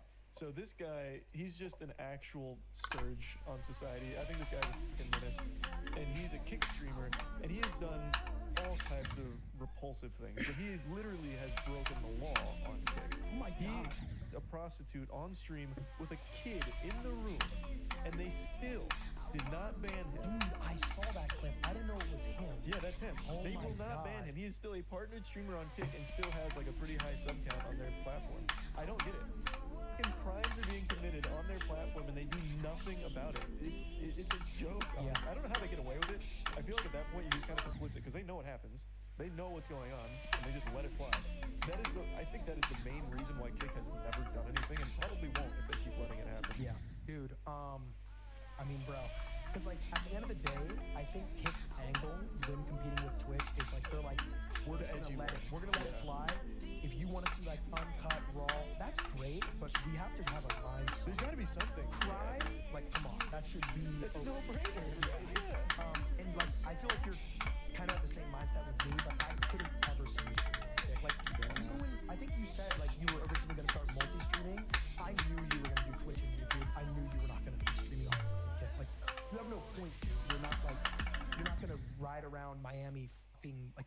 That's a stupid place to know. Exactly.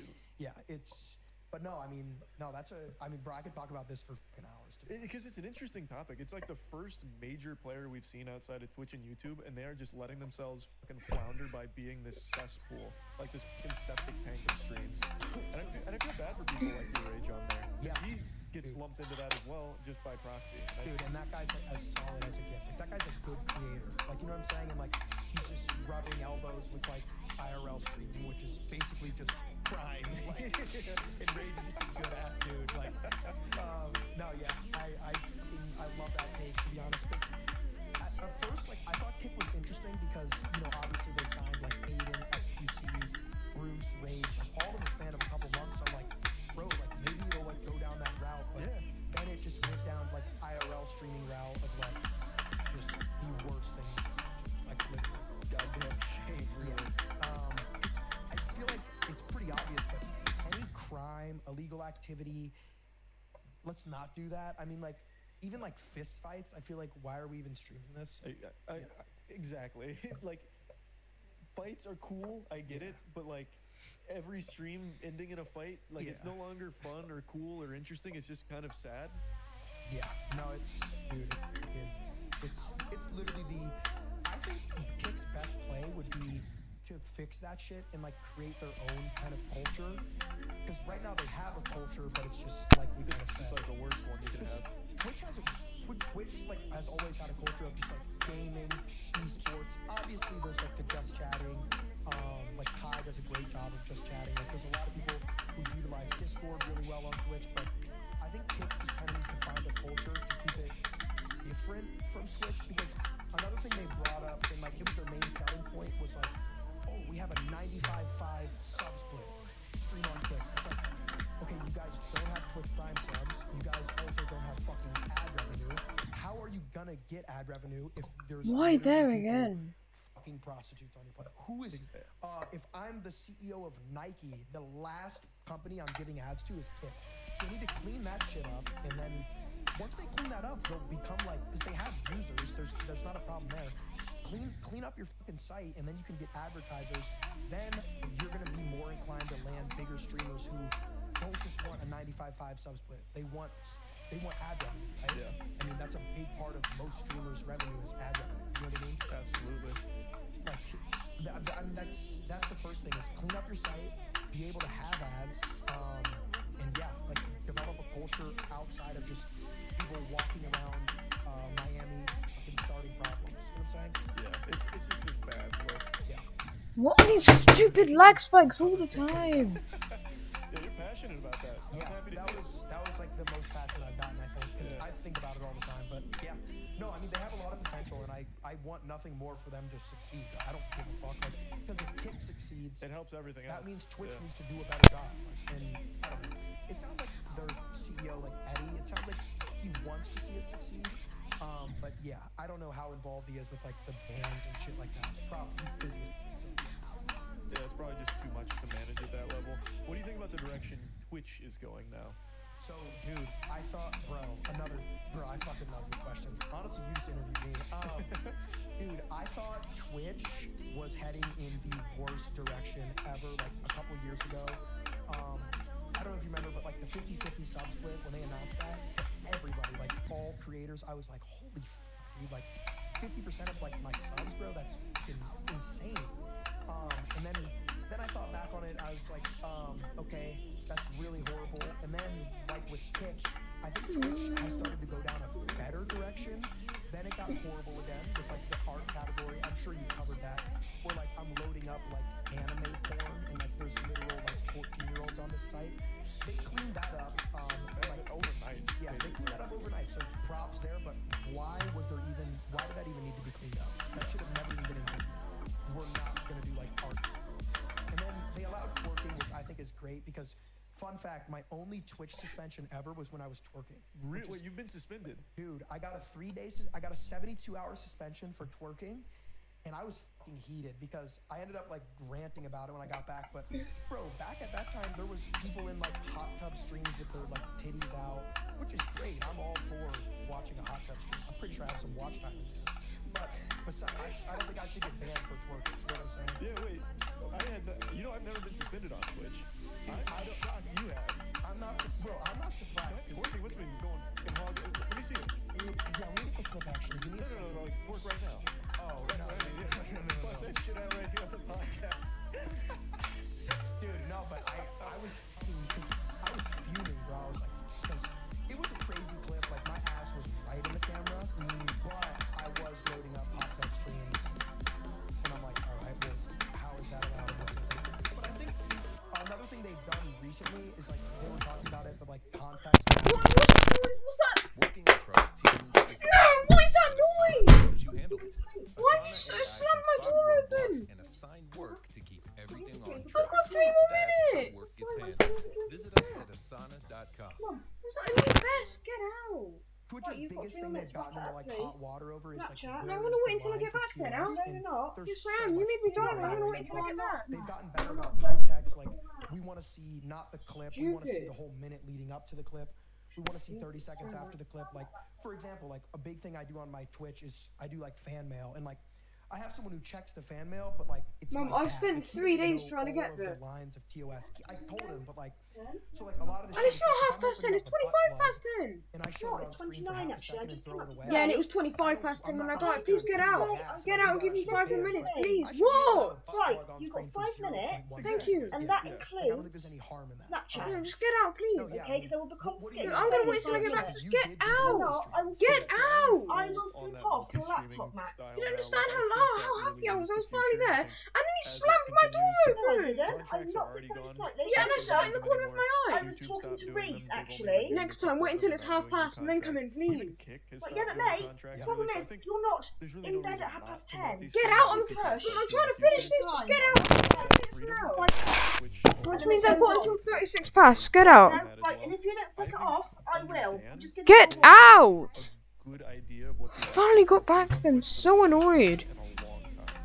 So I appreciate that, but I haven't seen any like really big, meaningful changes on the horizon outside of that multi-streaming thing, which I think is huge. But I'm still pretty cautious about the future on like what direction I want to take it. Because like that art one you mentioned, that came out of fucking nowhere. Like I don't think there's anyone begging to be able to do hentai on Twitch. I'm never gonna get back there. Crazy. Yeah, no, I mean, just twerking, cool. I can get behind that. Yeah, fully clothed twerking, cool. I get that. That's fine. That's not gonna ruffle my feathers. Anime nipples. What are we doing here? That was crazy. And like, I'm pretty sure some of the streamers got banned, but bro, during that art fiasco that whole week, it was right around like when OG Fortnite was out, but kind of a little bit after. But bro, there was streamers who were like naked, and you could like, you couldn't. It was showed everything up until right under the nipple, so like right above the nipple. So you couldn't see their nipple, but like they didn't have a bra on. I'm like, what the. There was a lot happening during that era. I don't think the streamers were even at fault because it was Twitch that said you can do this. So obviously they're going to take advantage of it. Why get mad at the streamers? Exactly. They're just playing the cards they dealt. Right? Exactly. Like, I mean, make your fucking bread. Like, but yeah, I mean, I think Twitch they're doing better than they were 2 years ago or even a year ago with decision making. And I think 95% of that is because of Twitch. Because they don't want to scare. Because when they did the like ad sponsorship thing, they just signed like XQC where they wanted to. They were like, Kick signed XQC and they were talking about how they want to start taking a cut of percentages of sponsorships. A lot of streamers like flocked to Kick because. So I think Twitch was like, holy shit, like we should probably lock in right now. Yeah, I think there is an element of that for sure. Yeah, like as this becomes more competitive, I actually can't believe this. That's another thing that they're pretty concerned about. Now they have Kick to worry about. So I think they're really starting to focus in on, okay, we need to carve Twitch out as like, you want to stream here. Like you don't stream here because of contract, you're here because you want to be here, and it's a better platform than the other guys. And I think that's helping them a lot. I think, would you say Twitch is the best live streaming platform? Yeah, I'd still say so. I think YouTube has a really good chance if they actually put work into it. It has no stream culture at all. That's totally absent from YouTube chat. Like there's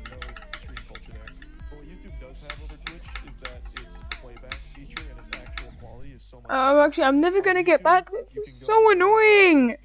Twitch you can't, and on YouTube you can rewind streams. Also, the ads are significantly less intrusive because they're skippable. So there are some real benefits to YouTube streaming over Twitch right now, but Twitch is still king because it's got the culture. It is still significantly more convenient to use. I do still think discoverability, even though it's kind of contentious, is better on Twitch than it is on YouTube.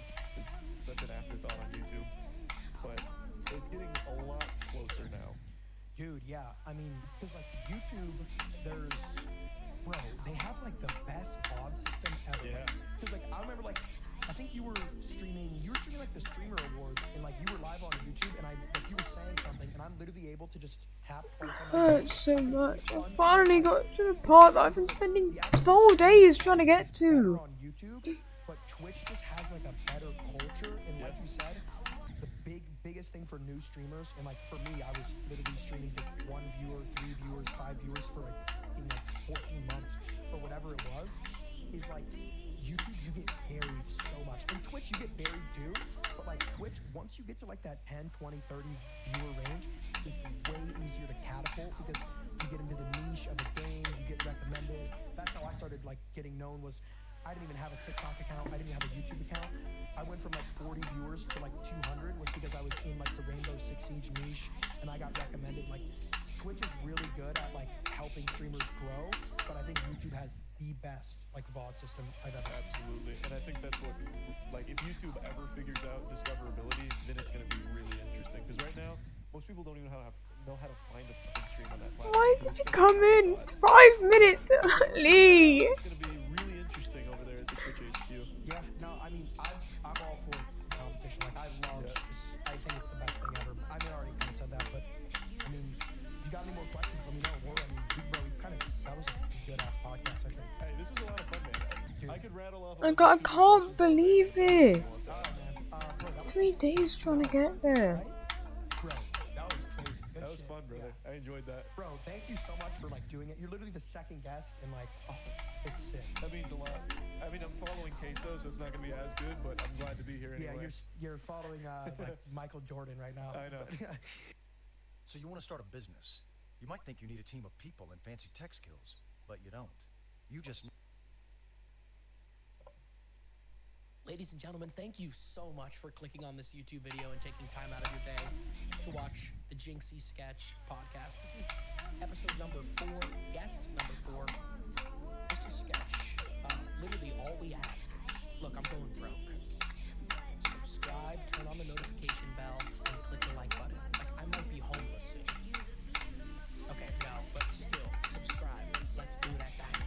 I thought it's Big Bang. Sketch. The sketch reel, the sketchy realm. What is the sketchy realm? What is that? We starting here? Wait, actually, we're starting here? It's the sketch reel. Come on, dude. But your TikTok is the sketchy. You're gonna dress up too. Sorry for cussing. I'm just kidding. The sketchy realm is your. The sketch reel. Come on, you're butchering my shit here. Okay. Wait, really? Yeah. What is? I don't know. Where have I heard? I've heard the sketchy realm somewhere. Maybe on TikTok. Possibly. Who cares? Possibly.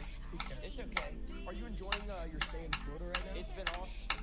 You know, not having my bag, wearing Jinxie's clothes, sleeping, boozing with Jinxie. His cousin eating all the pizza. I'm starving right now. Yeah, we partied last night. Yes, we did. Okay, so how did you first find out about me? Like, how did you first find my content? I was just on TikTok, probably. It was either TikTok or Twitch. Like, how long ago, and like, what was the moment or clip? Probably like 3 years ago, I don't know, or 2 years ago. I didn't have a landmark the first moment, I don't think so. Dude, I remember the first time I saw you were on TikTok Live. Do you mind? That was so far in. I clicked on it and I'm like, oh, there's like. No, I'm gonna wait until I get back 2 hours before. Mum, I spent 3 days man. I'm like, I what's going am- on? No, let me Oh, finish. And then I you're spent like, 3 days trying to get there. I died at 77, yeah? I died there 23 times today. I finally got past there. 89. You stormed into my room 5 minutes early. No, it was only a couple of minutes early, and actually at that point I was talking to Reese. Okay, So why'd I you wasn't walk even in? talking to Why'd you you. walk in? So I was coming in to give you a warning. Well, my of door timing. opened and I heard talking. I had to look away.